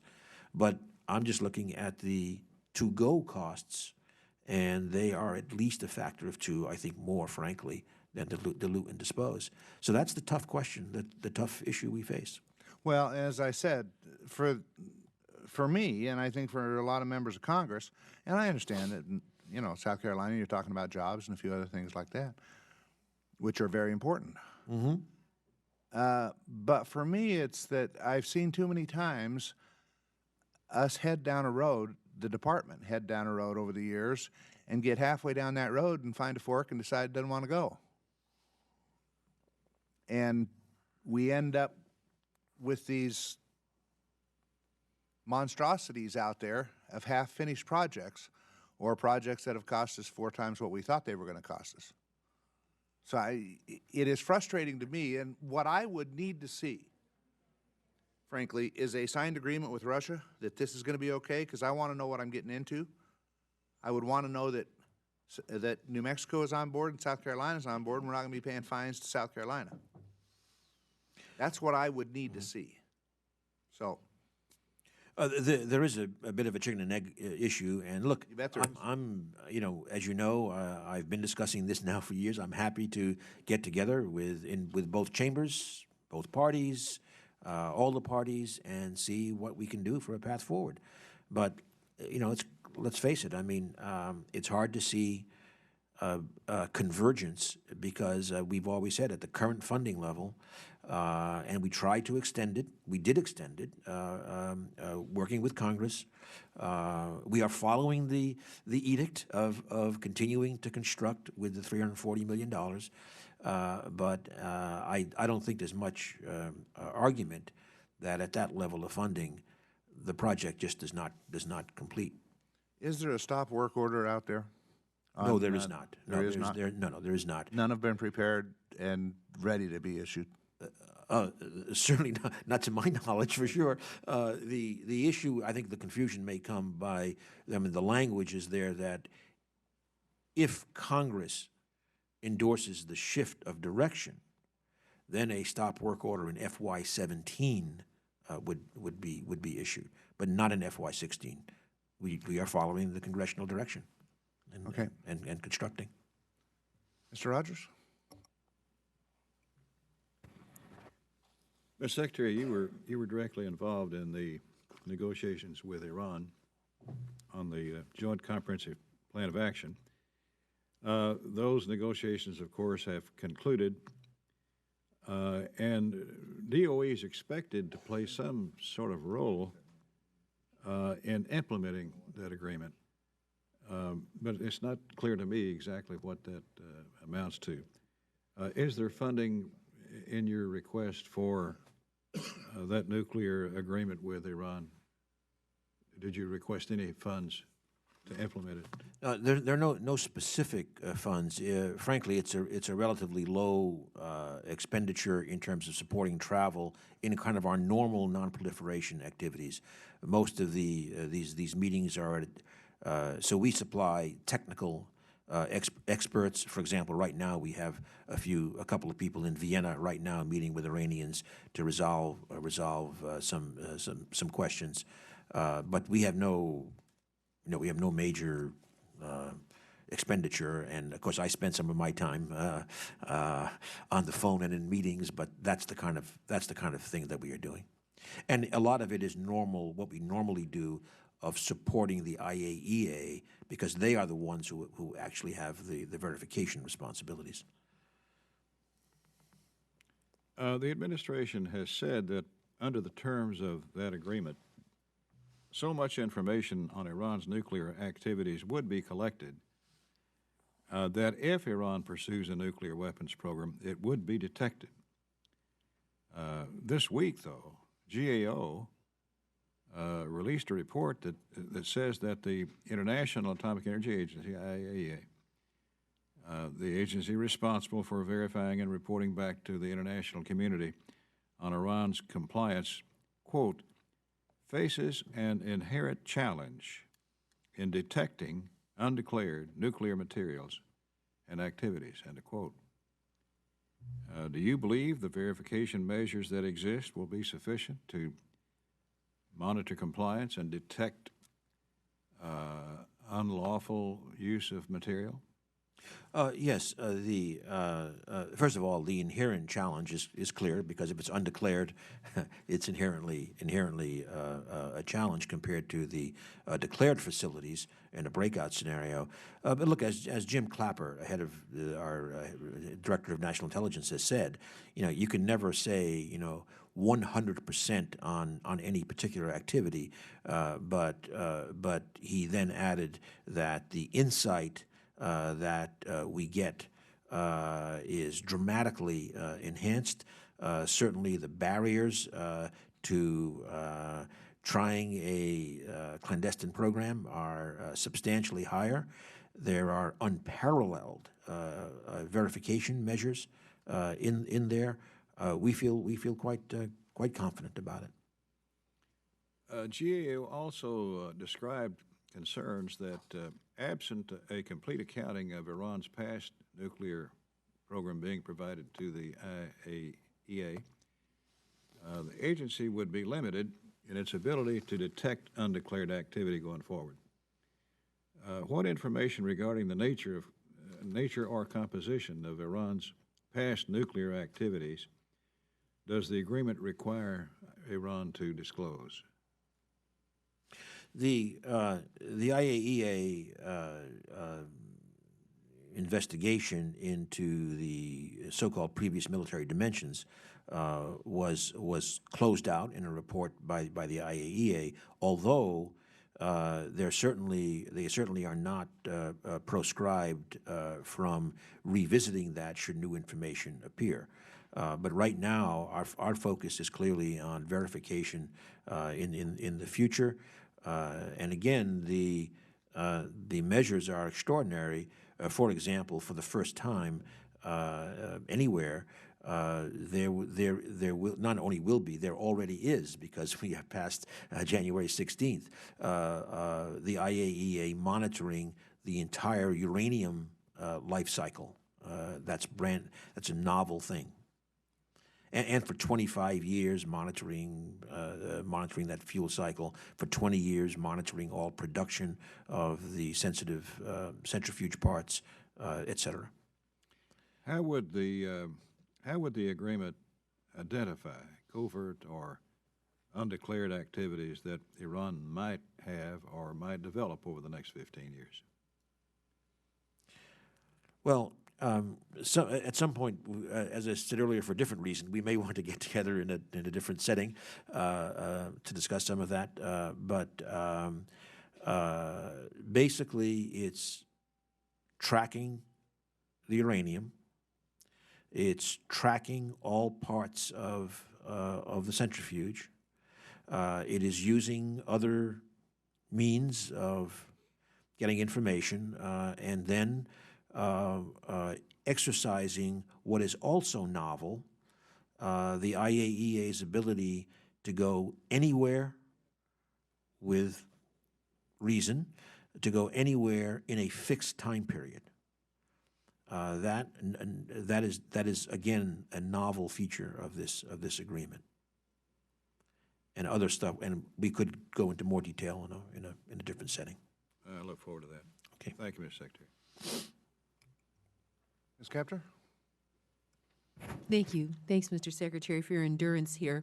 Your budget request includes funding for a new competition for regional energy innovation partnerships, and I know you care about them a great deal. Do you have a conceptual idea yet of how regions of the country would be divided or topics would be divided? And you intend these partnerships to be fuel neutral, yet they are included in the EERE function in the budget. Does the department have a proposal to address this limitation? Yes, the proposal is parked in the ERE budget, but the regions would not be restricted to that.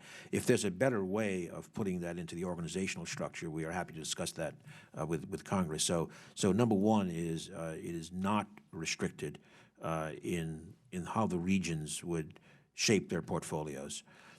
Secondly, well, yeah, we've drawn our own little map for our own thinking. But I think obviously we very much hope to go forward with this. I think it's a novel and very important approach. And that would be something that we would want to discuss with members in terms of how those are structured.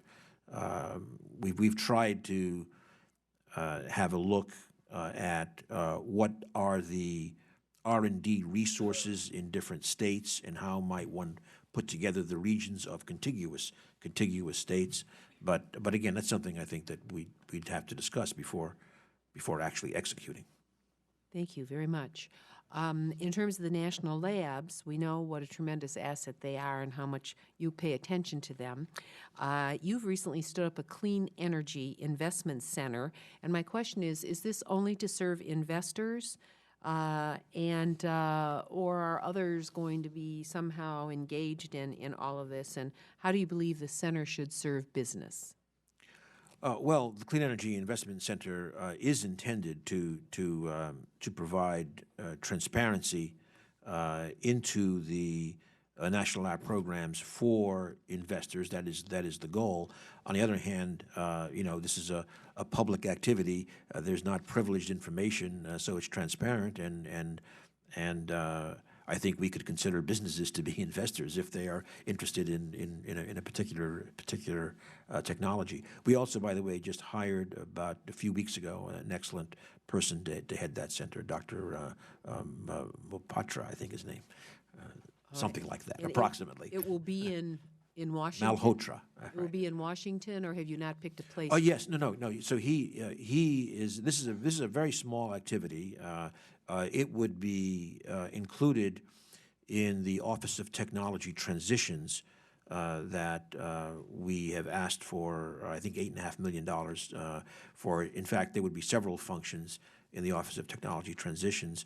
One of them is the Clean Energy Investment Center. Another one is we have listened to the Congress that asked for the formation of what we call a technology, we've labeled it Technology Commercialization Fund. It's a fund explicitly put together through 0.9% of the applied energy programs. It's about a $20 million fund that will be run out of the OTT competitively for the labs, again, to commercialize technologies. That was put into I think it was the 2005, Energy Policy Act, and we are proposing to implement that in 2017. I might add, in terms of this structure of the OTT, it's a not exactly the same subject, but going back to Chairman Rogers' comments earlier, opening statement, I would note that another initiative, and I think it's relevant to some of the things that Congresswoman Kaptur has mentioned in the past, is about 2 years ago, we formed a Jobs Strategy Council and brought in 2 excellent people to do that, and I think they've had very good impacts, including, by the way, they've had some work with Paducah. But in the budget, we are asking to formalize that into, again, a small office whose focus would be often in working with labor, but the focus is on energy jobs in the country, and what do we do to support them. So that's another initiative in the FY17 budget. Thank you for those clarifications. I wanted to turn quickly, just as a comment, the budget request proposes to establish a new hub focused on enabling technologies related to desalination. And the hub is proposed as a 5-year, $25 million initiative, and it would be a centralized research and development effort. Coming from an area that won't need desalination, I just wanted to point out that there are many water-related needs and power-related needs in other parts of the country related to clean energy, and I would hope that they would get equal attention. So that's in the way of a advertisement for the Great Lakes. Just wanted I would to. add the Energy Water Nexus program is much bigger than that. Yeah, all right. That's where that comes in. All right, thank you. And I have to end on a little light story, and it actually is a light story, and that is you work at very high levels, Mr. Secretary. You negotiate with the Soviet Union, or excuse me, Russia, although it certainly looks like what it used to be. But out in Ohio, there's two farmers. One guy's named Dick, and the other guy's named John. And Dick he's a very innovative farmer. He farms under a canopy. And he and John are always in competition, kind of like Jeff was in competition as a high jumper. But Dick figured out that if he uses light, something happens. And so he grew tomatoes that were so productive on vines that were 1/3 larger than John's tomatoes. And John runs a big processing company called Herzl's. That John pulled his tomatoes out of where he was growing them, and he drove down in his truck down to Dick's operation to spy on how he was getting this higher yield. And they are sort of figuring out down there on the ground that light has a whole lot to do with success and higher yields. And so I want to say that to help our region of the country, that the ingredient of energy and light rays and light frequencies is something that needs attention more than it's getting.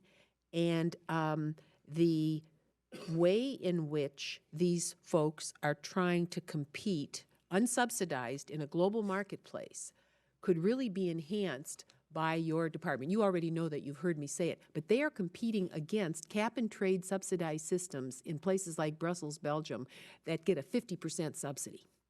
And so if we don't, for us to be competitive, the energy piece is critical. And the folks at the department, not you, but the people who work under you, have to understand this. And it's not as difficult a challenge as providing power to Orion in deep space, but it is a real challenge on the ground, and it shouldn't be so difficult for these folks that are out there trying to make it in the marketplace to have the benefits of high science. So I just wanted to end with that little story, because I want both Dick and John to be successful and to have the very best energy knowledge that they can possibly have in material science, so they can be the most successful farmers in the world. I would suggest they also capture carbon dioxide and put it in a greenhouse. Well, help us do that. Mr. Honda? Let's do that. Thank you very much. And let me shift a little bit towards energy storage. We know that energy storage technology can fundamentally improve the way we generate, deliver, and consume energy by increasing electrical grids' capacity, flexibility, and reliability. And when it's paired with renewable energy, storage can increase the amount of clean energy that can be distributed throughout the grid and throughout the community, from homes, cars to the grid. Can you give us an assessment of the status of energy storage technology, and is the technology ready for widespread deployment? And what are the barriers we need to overcome to speed up the deployment of storage technologies? And does DOE have a strategy to increase the deployment of energy storage throughout not only the electrical grid, but make it more available for homes and utilization of our electric cars and distribution of that? Yes, thank you. That's really an important subject, and we do in the FY17 budgets propose some significant increases there. I think up to $225 million over. I think it's over three different programs. Office of Electricity being one of them. Of course, the Energy Efficiency Renewables Office has a particular focus on the automotive side and on the integration of things like electric vehicles into the distribution system. So those are all going forward.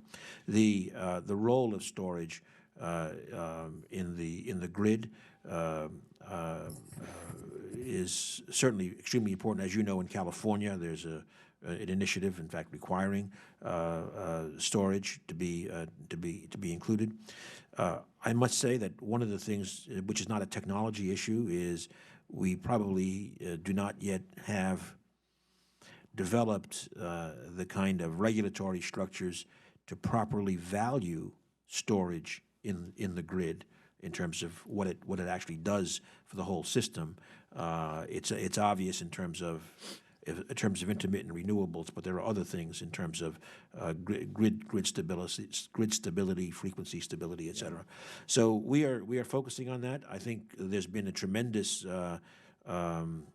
advance in the last years. Costs have come down probably 70% in the last 7-8 years, but we still have a ways to go. In the automotive sector, for example, to be more specific, we model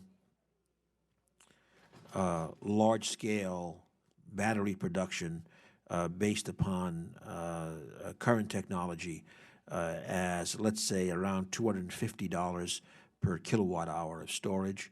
We need to cut that down by at least a factor of 2 for it to really expand in the marketplace. But we're optimistic. I mean, at the pace we're going, I think we'll be there certainly within a decade. Thank you, Mr. Chairman. Mr. Fleshman, I have to tell you that when you say Idaho potatoes in the same sentence, that's redundant. Oh, I'm sorry. There you go. All potatoes come from Idaho. And we love your Idaho potatoes. And when I visited your lab, I had some of the best Idaho potatoes in the world. So thank you. Actually, Mr. Chairman, if I may, I was just handed a note that I misspoke on something that I should clarify. Unfortunately for Chairman Rogers, that in the budget we do have explicitly $13 million for the JCPOA implementation. So I'd like to just correct that for the record. Okay. Mr. Fleshman? Thank you. Mr. Secretary, several years ago, some short-sighted changes were made to the management structure in the Department of Energy Oak Ridge Federal Office. These problems have removed incentives for the many DOE programs offices to work together in an integrated way that marshals all of our assets for greater results. The changes also have resulted in serious conflicts with local elected officials on top DOE priorities. Mr. Secretary, we need your help in removing the stovepipes and integrating Oak Ridge programs again. My question for you is, will you work with me to address these problems, sir? Councilman Fleischman, I know the programs feel that the new organization, if you like, kind of better aligns what they are trying to do. So if there are issues, however, of kind of bridging between them, that's certainly something I'm happy to discuss with you and the programs and see if we can improve that. I do add that from the program side, they feel the new organization is actually giving them better alignment with what they're trying to do. Now, Oak Ridge, admittedly, is a complicated site. Not only does it have the 3 major programs there, but even just geographically, you have some of the military stuff sitting in the laboratory, and so I know that's a challenge. So I'd be happy to discuss that. I also would want to say that we are moving, I think, expeditiously in terms of hiring the new science manager. Well, and I thank you. And these changes were made prior to your tenure and prior to my tenure, and there was an individual who is a mutual friend of ours who had that role, and that model was something back years ago that worked very efficiently, and I would just put that forth for your consideration, sir. My next question is going to be on high-risk excess facilities. You named a panel within the Department of Energy, sir, to find solutions to the problem of high-risk excess facilities.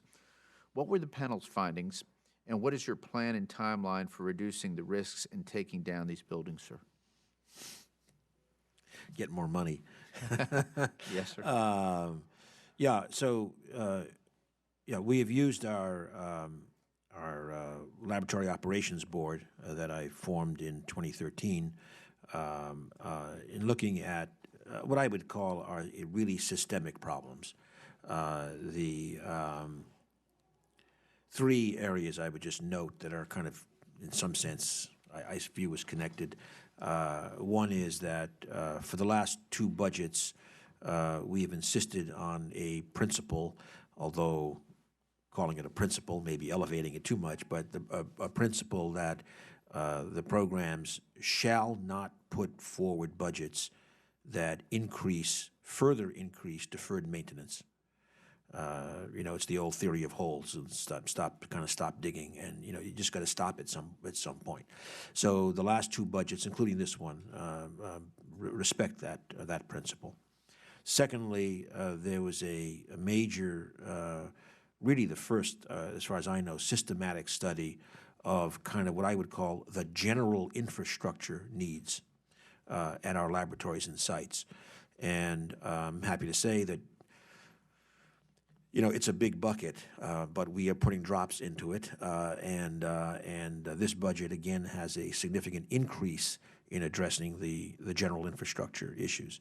The excess facilities are frankly more difficult, including sometimes the issues of boundaries, like transferring responsibility from NNSA to environmental management, and then one runs into the budget problems that the chairman described earlier. So all I can say there is that, you know, I think we're facing the problem. We, as you say, we charge this committee to look at these issues, and we're doing our best within the budget constraints.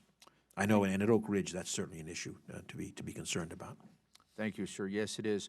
One last question. As you know, in Oak Ridge, we not only clean up legacy sites, we reclaim them for economic development. I think we do that perhaps better than anywhere in the country. And I want to thank you again for your efforts to restart the stalled land transfer process for excess federal land that is important to many DOE communities that lose tax revenue from the department's substantial land ownership. We are grateful for the advancements that have occurred in the last 2 years, but it has become apparent that the process needs to be streamlined.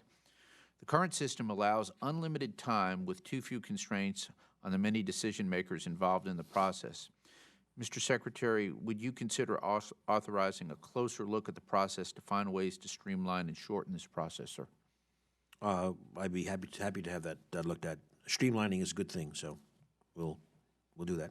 In some cases, I might add, in some cases, you said multiple sites, and in some cases, there are also different opinions in the community about how that's done. So it's not a cookie cutter kind of issue, but we'll look at it.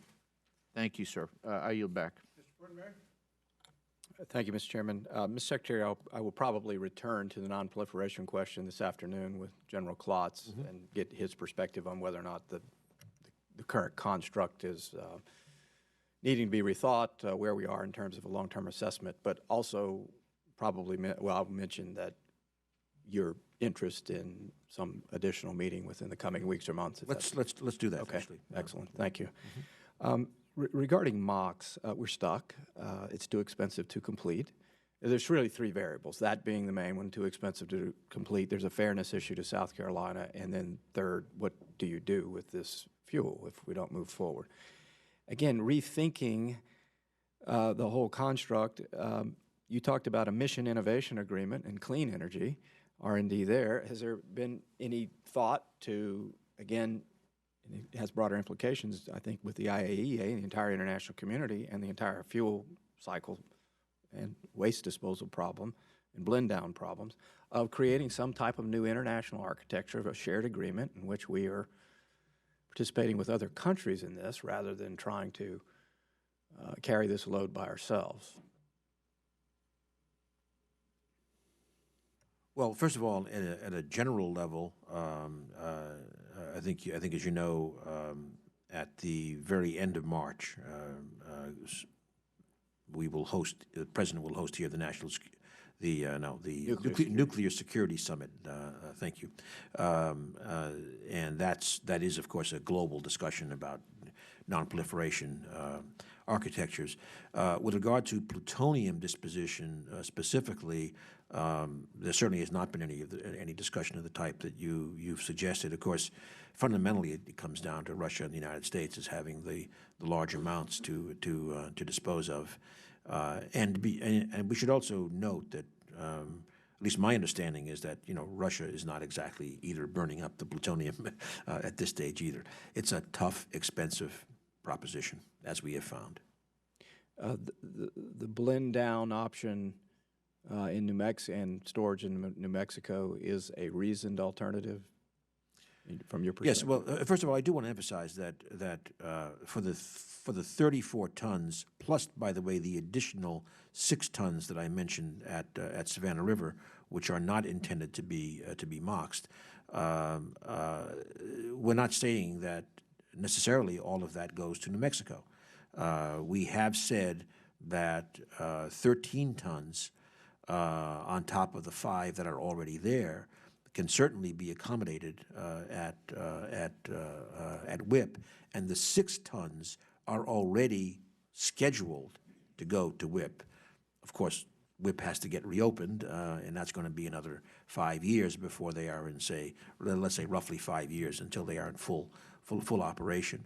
But technically, it's very simple. We've done it. As I said, we already have 4.8 tons diluted and disposed at WIP. This exists. So there's really, frankly, there is far less technical risk in that approach than there is with MOX. Far less. Is that your recommendation? Yes. So in our budget, we have recommended a shift, but this is of course up to the Congress to decide, and then we need to go through, as the chairman said, we will need to go through the kind of the formal process with Russia. I do note that process was already exercised in the other direction, and where the United States approved Russia to change its disposition pathway. Right. In 2010, if I recall correctly. 2010, right? yeah, I think that's right. Yeah. Well, let's just keep the idea on the table of perhaps some, again, new international framework, even though, as you've said, the lion's share of this is Russia and the United States. Maybe there is some different approach that would allow for better cost sharing rather than independent pathways. The only thing that I could think of, and I'm not recommending it, frankly, would be to have, like you make MOX fuel and you have it burned in a reactor in another country. But frankly, I don't think we want to get into the business of sending this to other places. So, I think we're going to have to dispose of it domestically. Let me quickly turn to the International Atomic Energy Agency, and from your perspective, the agency's ongoing shift of mission, or the concurrent missions of nuclear safety to nuclear proliferation, now proliferation, non-proliferation rather, has heightened. Are their resources robust enough? Who is the primary leader of the International Atomic Energy Association's culture? I think we have an excellent director now, but we can't always guarantee that. Could you speak to those issues, please? Well, first of all, I might say it's not only the director, but also the DG, but also the deputy directors who really do a lot of the day in, day out. For example, with verification in Iran, very senior people are there quite frequently these days. So I think there's a great degree of competence, and I've said before that we always, especially at Los Alamos, provide training for their inspectors. As far as budget goes, the Director General has said that they have adequate budget. They did need for Iran a plus up of something less than $10 million a year, but they have budget. But that, of course, assumes that they do get voluntary contributions to specific programs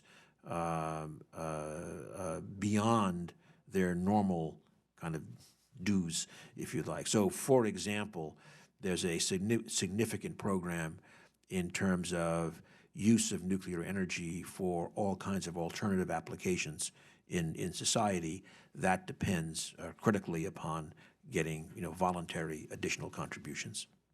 But in terms of continuity of the organization, continuity of leadership, are you comfortable with, I guess the oversight mechanisms, our intimacy with the organization, their dependence upon us so that we can help in a profound manner shape the interior culture there in order that we have, again, a continuity of process like we're seeing now, which I think is good and strong and robust and growing. This is going to become more critical into the future, I think.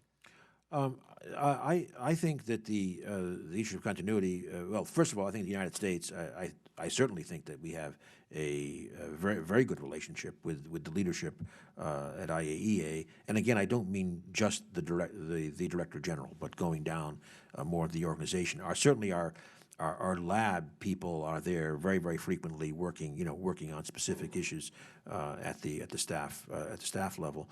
But I think the Board of Governors mechanism has been working quite well.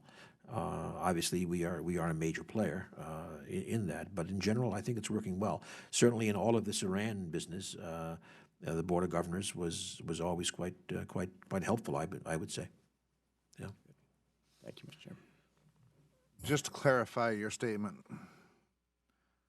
your own red team suggested that selling the MOX fuel in the United States, that there would be a demand for it. That the only question out there was that, yes, they did. They didn't believe that that would be an issue. Oh, I see. They didn't believe. All I'm saying is that They today said there were no. They weren't going commitments. into. Right. Well, who's going to go into a contract or a commitment right now when they have no idea what the future of MOX is going to be? What company is going to go into that? Nobody is. I agree with that, Mr. Chairman. I would also observe, however, that was the case before the issue of changing pathways was raised. But there was interest at that time from TVA, wasn't there? There was some interest expressed. Actually, Duke, I think it was Duke, had expressed interest and then explicitly withdrew it. Is my recollection. I'll check on that, but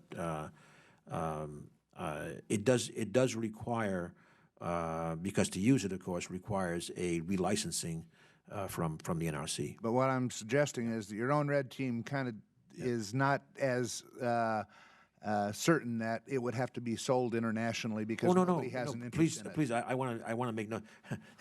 I just raised that in the context of the question asked about internationally. I don't think that's a viable idea. I think it's a bad idea. Well, yeah, but you're saying that there's no interest in the United States. So the question is in the United States.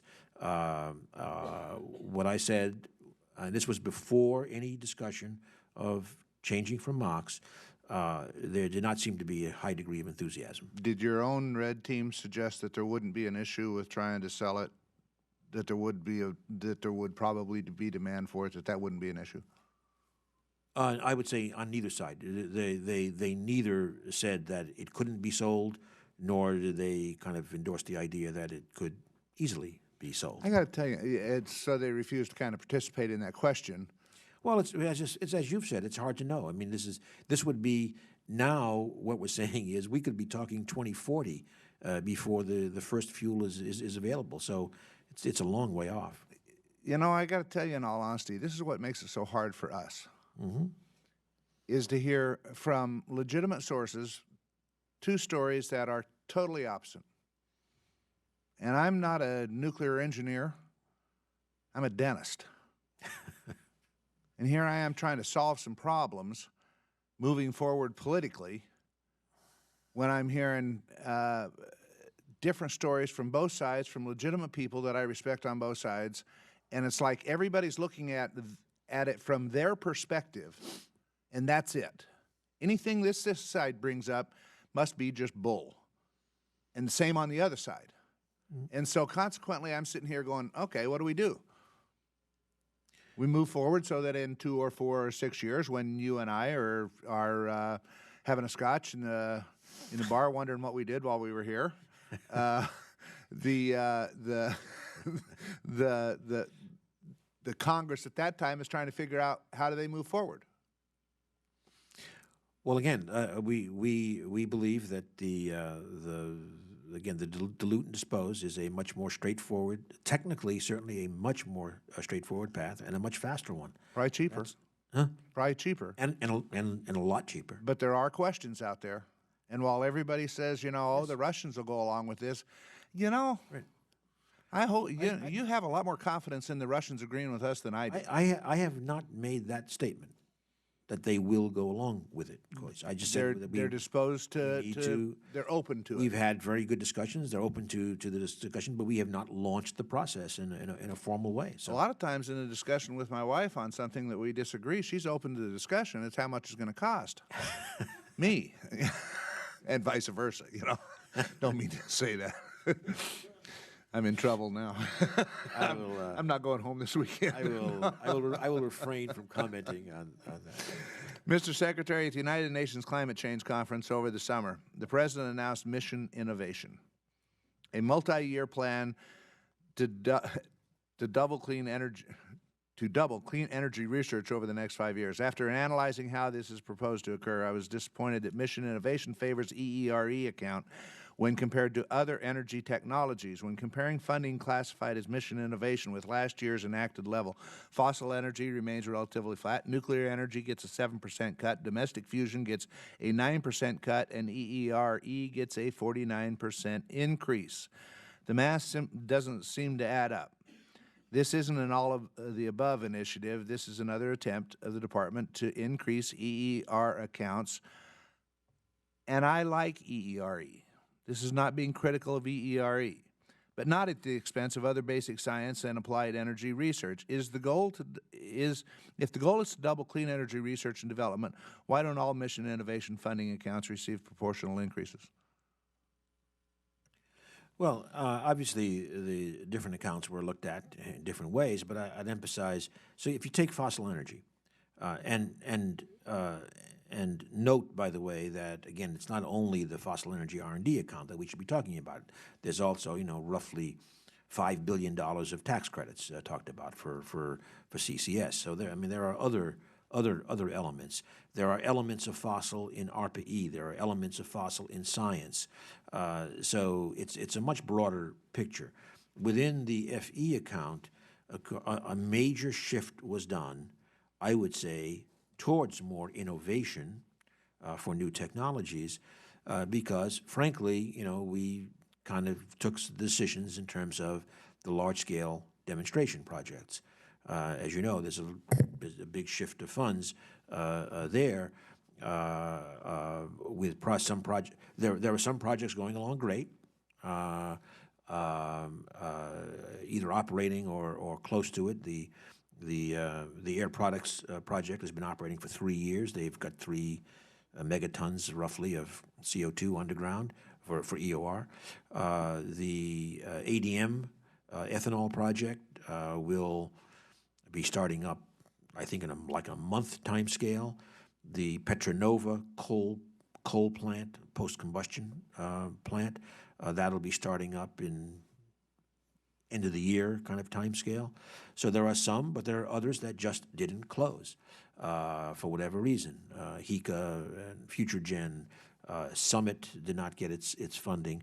So we've reoriented to, for example, in the budget, proposing to move forward with a set of, smallish but important pilot projects to look at more novel capture approaches that may significantly reduce costs. So really getting into chemical looping, into oxy-combustion, et cetera. So I think that there is actually a heightened focus on innovation within that budget. I also just would repeat something that Congresswoman Capter raised, that while it sits in the EERE budget, and maybe we can discuss how that should be approached, these regional partnerships are not restricted. Our view is that they are not restricted to EERE subjects. So I think it's a little bit more nuanced than what you said, but there's no doubt there's a large increase in EERE. I would tell you that if they're parked within EERE, yeah, and there is no authorizing legislation for them specifically, then they are subject to the restraints of EERE. Okay. There would have to be separate language. All right, well, then that would be something we'd love to work with the committee on.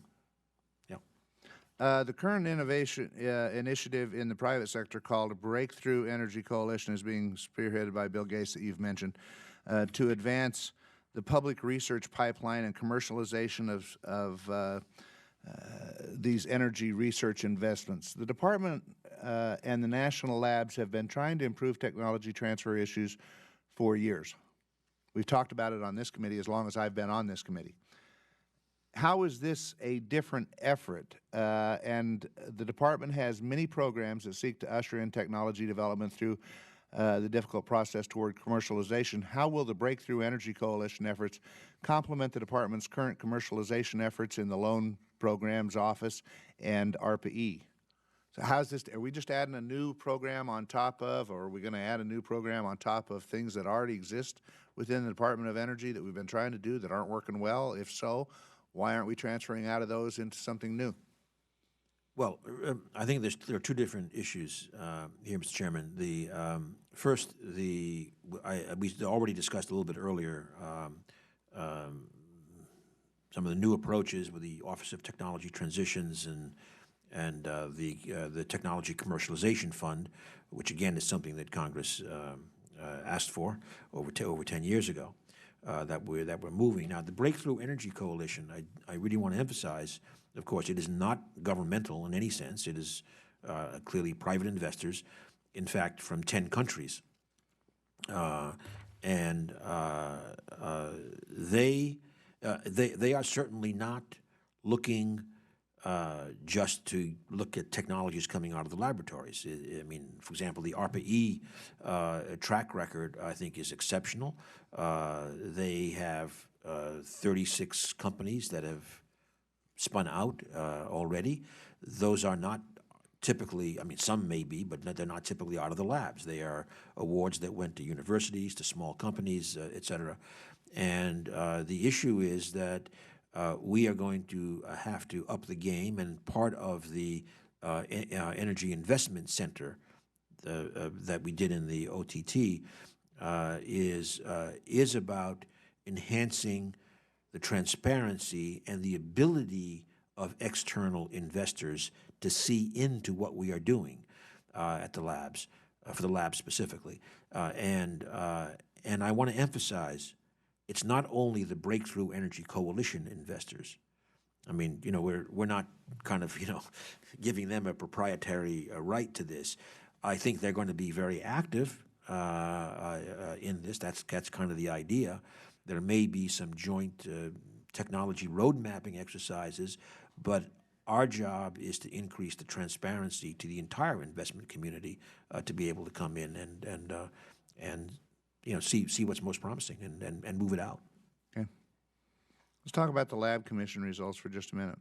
Last year at this hearing, we talked about the department, about what the department is doing to repair the Lab Commission, what the Lab Commission deemed a broken trust between the department and national laboratories. Uneven levels of risk management between DOE headquarters and field offices was identified as one of the causes of this broken trust. Since the Lab Commission report was published, what has the department done to better align oversight activities between headquarters and field offices? And what about the field offices and the labs? Do you see areas where this relationship could be improved?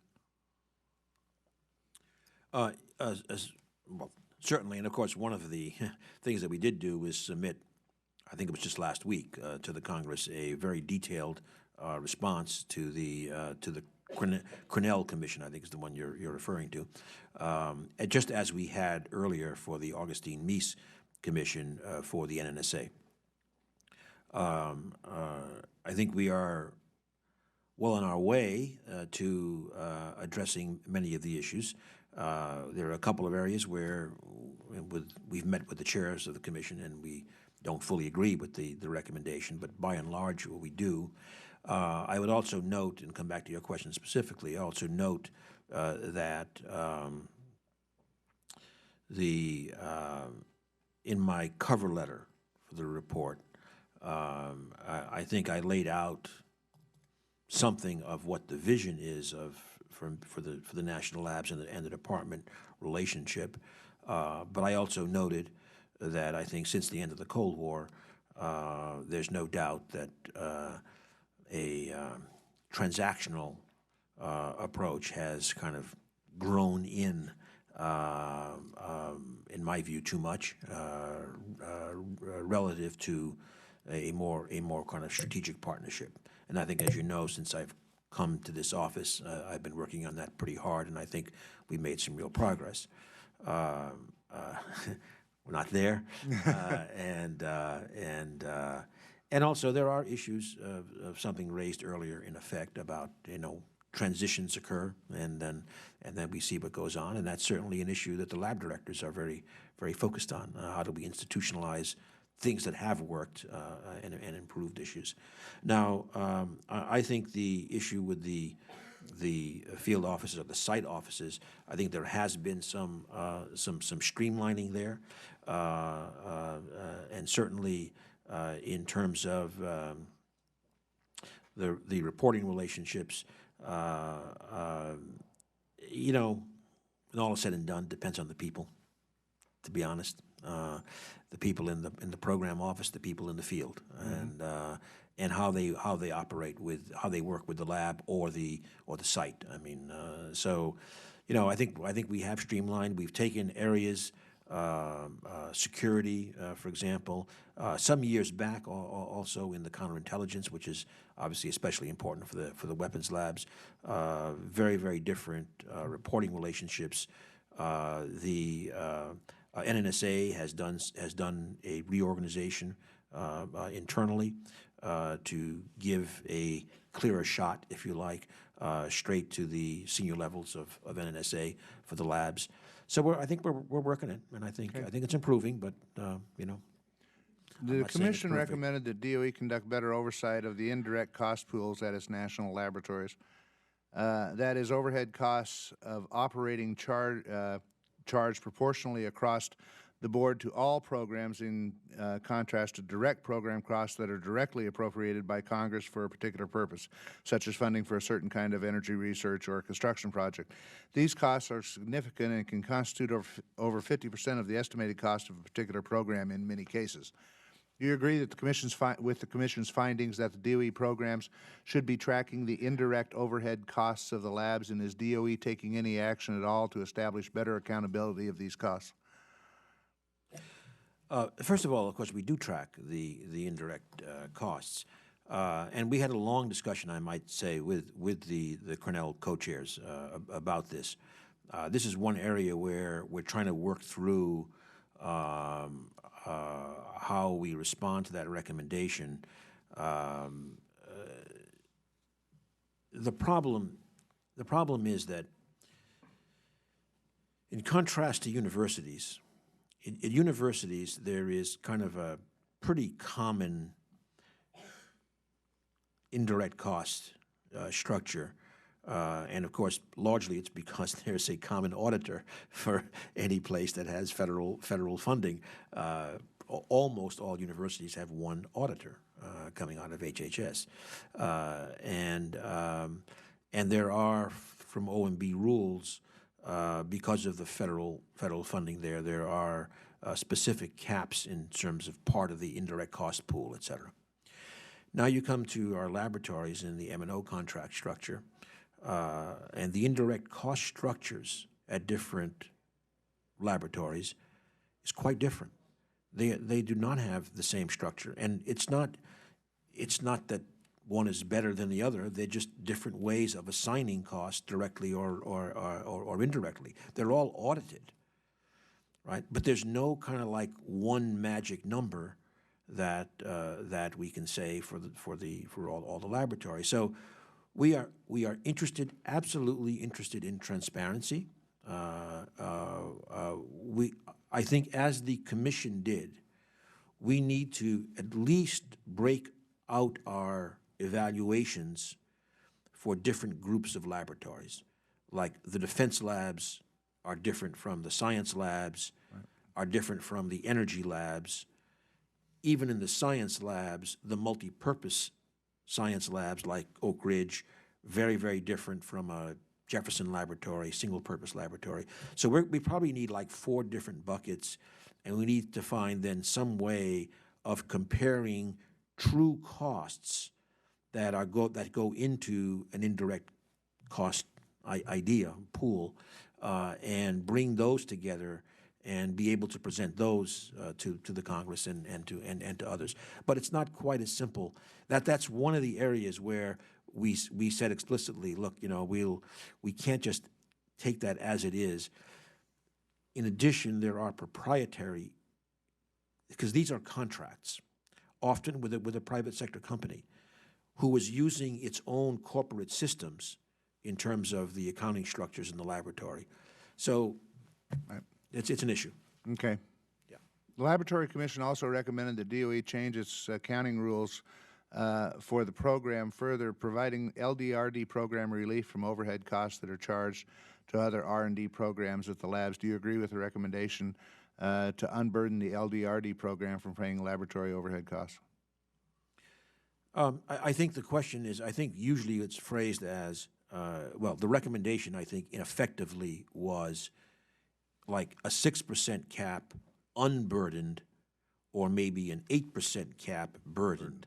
It's a question of, whether the burden is in or not and what the number is, because what their interest, what they were recommending is to have a real 6%, especially for the weapons labs, to be able to spend on program. Do you make a recommendation in that regard? No. Let me just say that I think the driver of that recommendation, because it can be either way. I mean, I think either way is fine. I think, but I think the driver of the critical importance of LDRD, I fully support. LDRD has just led to tremendous amounts of, I think, innovation, new directions that become important. And historically, the weapons labs have needed the higher amount, frankly, often as part of their recruitment tools. Right. A lot of young people come in, postdocs, beyond postdocs, through LDRD programs, and then over time their careers go into, for example, in the weapons labs, the weapons programs. Right. By May 2nd, you're supposed to make a recommendation to us to continue your decision that you're going to make to continue U.S. participation in ITER. Let me just, I know it's not May 2nd yet. Did I say May 2nd? Yes. Yeah. I know it's not May 2nd yet, so I won't ask for your recommendation, but we will write our bill before May 2nd. So I hope we can have some input from you before then about what direction that you might be heading as we try to put our bill together, probably early next month, maybe, hopefully.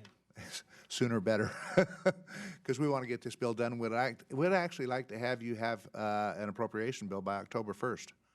That would be nice. Novel concept, huh? It would be good. Yeah. Other questions?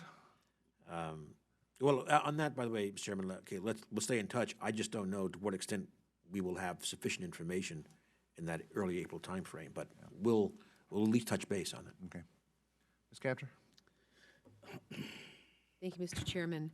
I was thinking, Mr. Secretary, as you were testifying, it is so wonderful to have your new energy at the Department of Energy. You really do inspire people, including the people at the Department of Energy and people outside the Department of Energy. I can remember former secretaries who were, maybe they didn't have your high acuity, but they were ponderous and many times indecipherable and not very affable. And I think energy was harmed. The goal of energy independence for the country and of innovation was harmed. You really do bring a spark to it that is really refreshing. So thank you. Now I'll ask you some hard questions after that. I'm going to ask you for some ballpark estimates here. For Yucca Mountain and for MOX, just approximately how much money was already spent on those two projects by our government in the billions. If you want to just total the two of them up for me, approximately.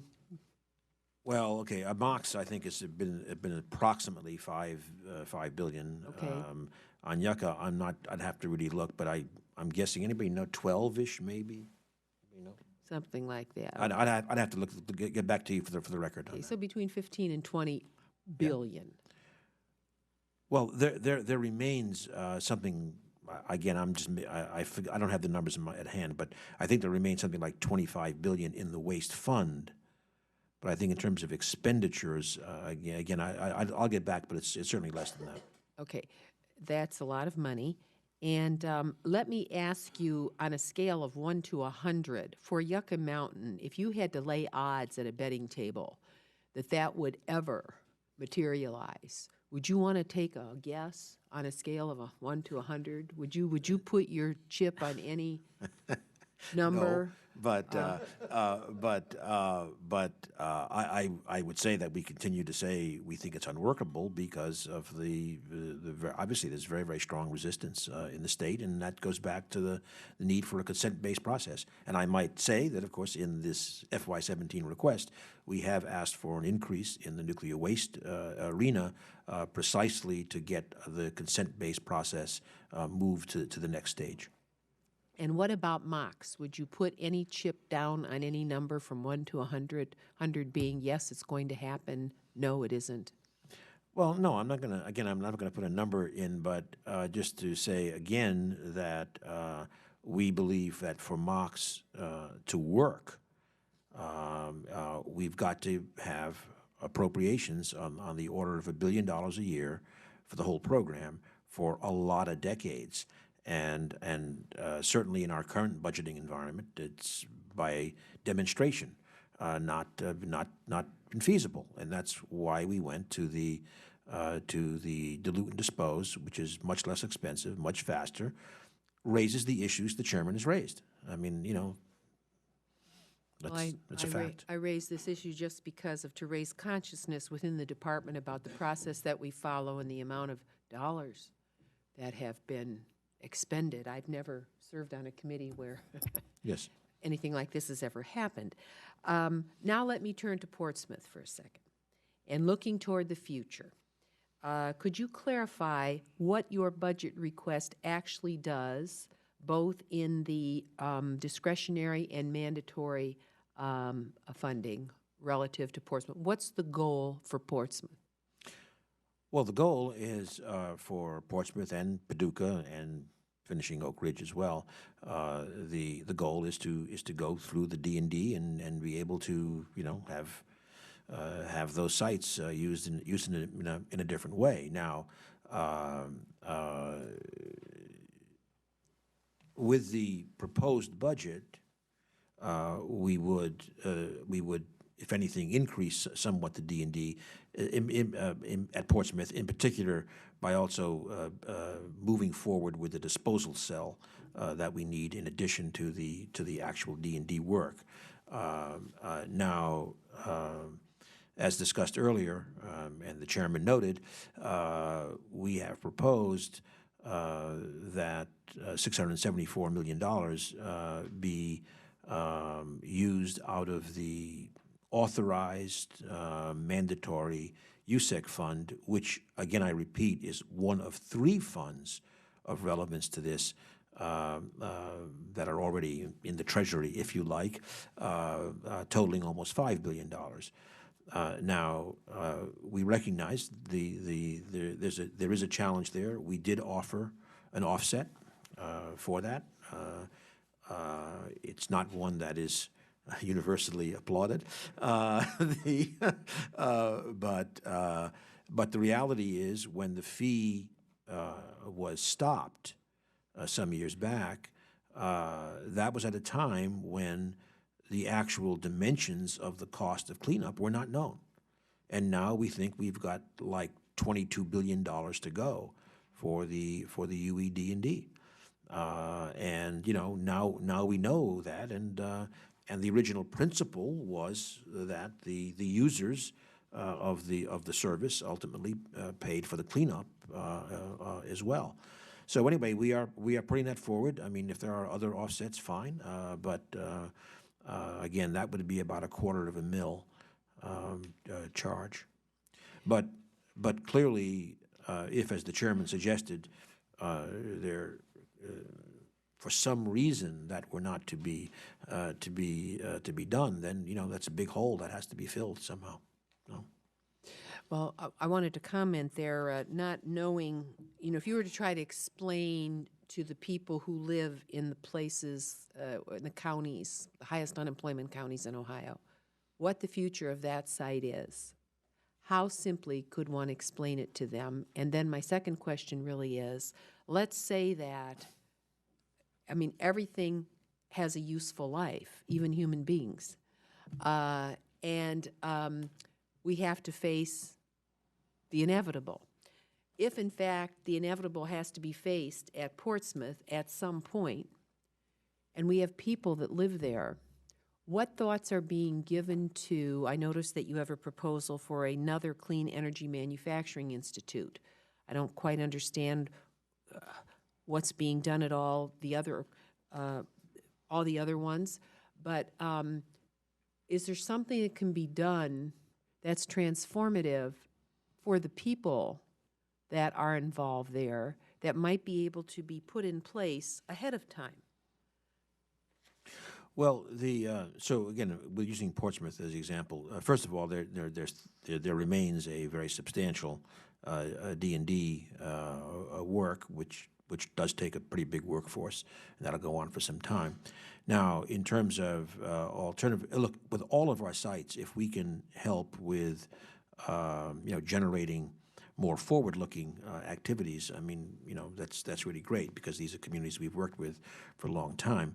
At Portsmouth, one of the obvious possibilities, where we again run into a current resource challenge, is that the large, specially designed building for the advanced centrifuge would remain a place where you would think we would eventually build a so-called national security train for enriched uranium.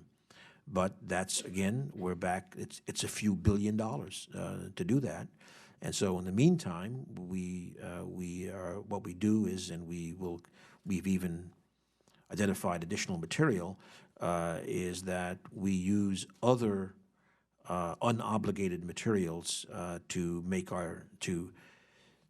the nuclear fuel that can be used in a reactor to make tritium for our weapons program. But eventually, we're going to need a domestic U.S. technology enrichment facility. The ACP is the candidate at hand. The building is unique in being designed to handle those huge centrifuges, but right now, it's deferring it rather than putting up the several $1 billion to build that facility. I know this isn't in your wheelhouse, but when I think about our chairman, Mr. Rogers, and all the work he's done for the Appalachian Regional Commission, I think about the training that we need for certain types of fields and professions, and I look at those counties, though I don't represent them. There's a former mayor of Youngstown, Williamson, I think, that the president appointed relative to automotive communities that were bottomed out. We're talking about, there may be some consortium that can be put together. I'm just suggesting to kind of look over the next 3 years, 5 years, 10 years, and the people involved, so that we don't get the kind of depressed, hopeless scenario that I have seen in so many other places. So I just wanted to put that on the record. And as we discussed the other day, I suggested that we follow through in having our head of our jobs program get together with you. That would be welcome. And Mr. Chairman, I just have a final question on Ukraine. Switching gears here, Ukraine operates 15 reactors at 4 nuclear power plants, most of which came online before the Chernobyl disaster. Kyiv recently announced it requires an estimated $1.7 billion to extend the life of its fleet of Soviet-era nuclear power reactors and bring them up to current Western standards. Are there any activities in your budget request to support these goals, or do you know of any such goals that may be set by other countries? And how difficult do you believe it is going to be to upgrade their aging nuclear facilities? To be honest, I can't say I'm familiar with their upgrade needs. We can look into that. Certainly, we remain involved with Ukraine in terms of their energy security issues,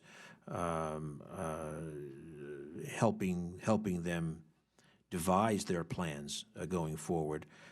So I'll check with those people to see if they can answer that question. I would really appreciate if they could get back with me. Okay. One of the things that we did do, which was not a money issue, we kind of helped facilitate having Westinghouse do fuel for those Soviet era reactors. So Westinghouse has now done some fueling for those reactors. Thank you, Mr. Secretary. Thank you, Mr. Chairman. Mr. Fortenberry? Mr. Chairman, thank you.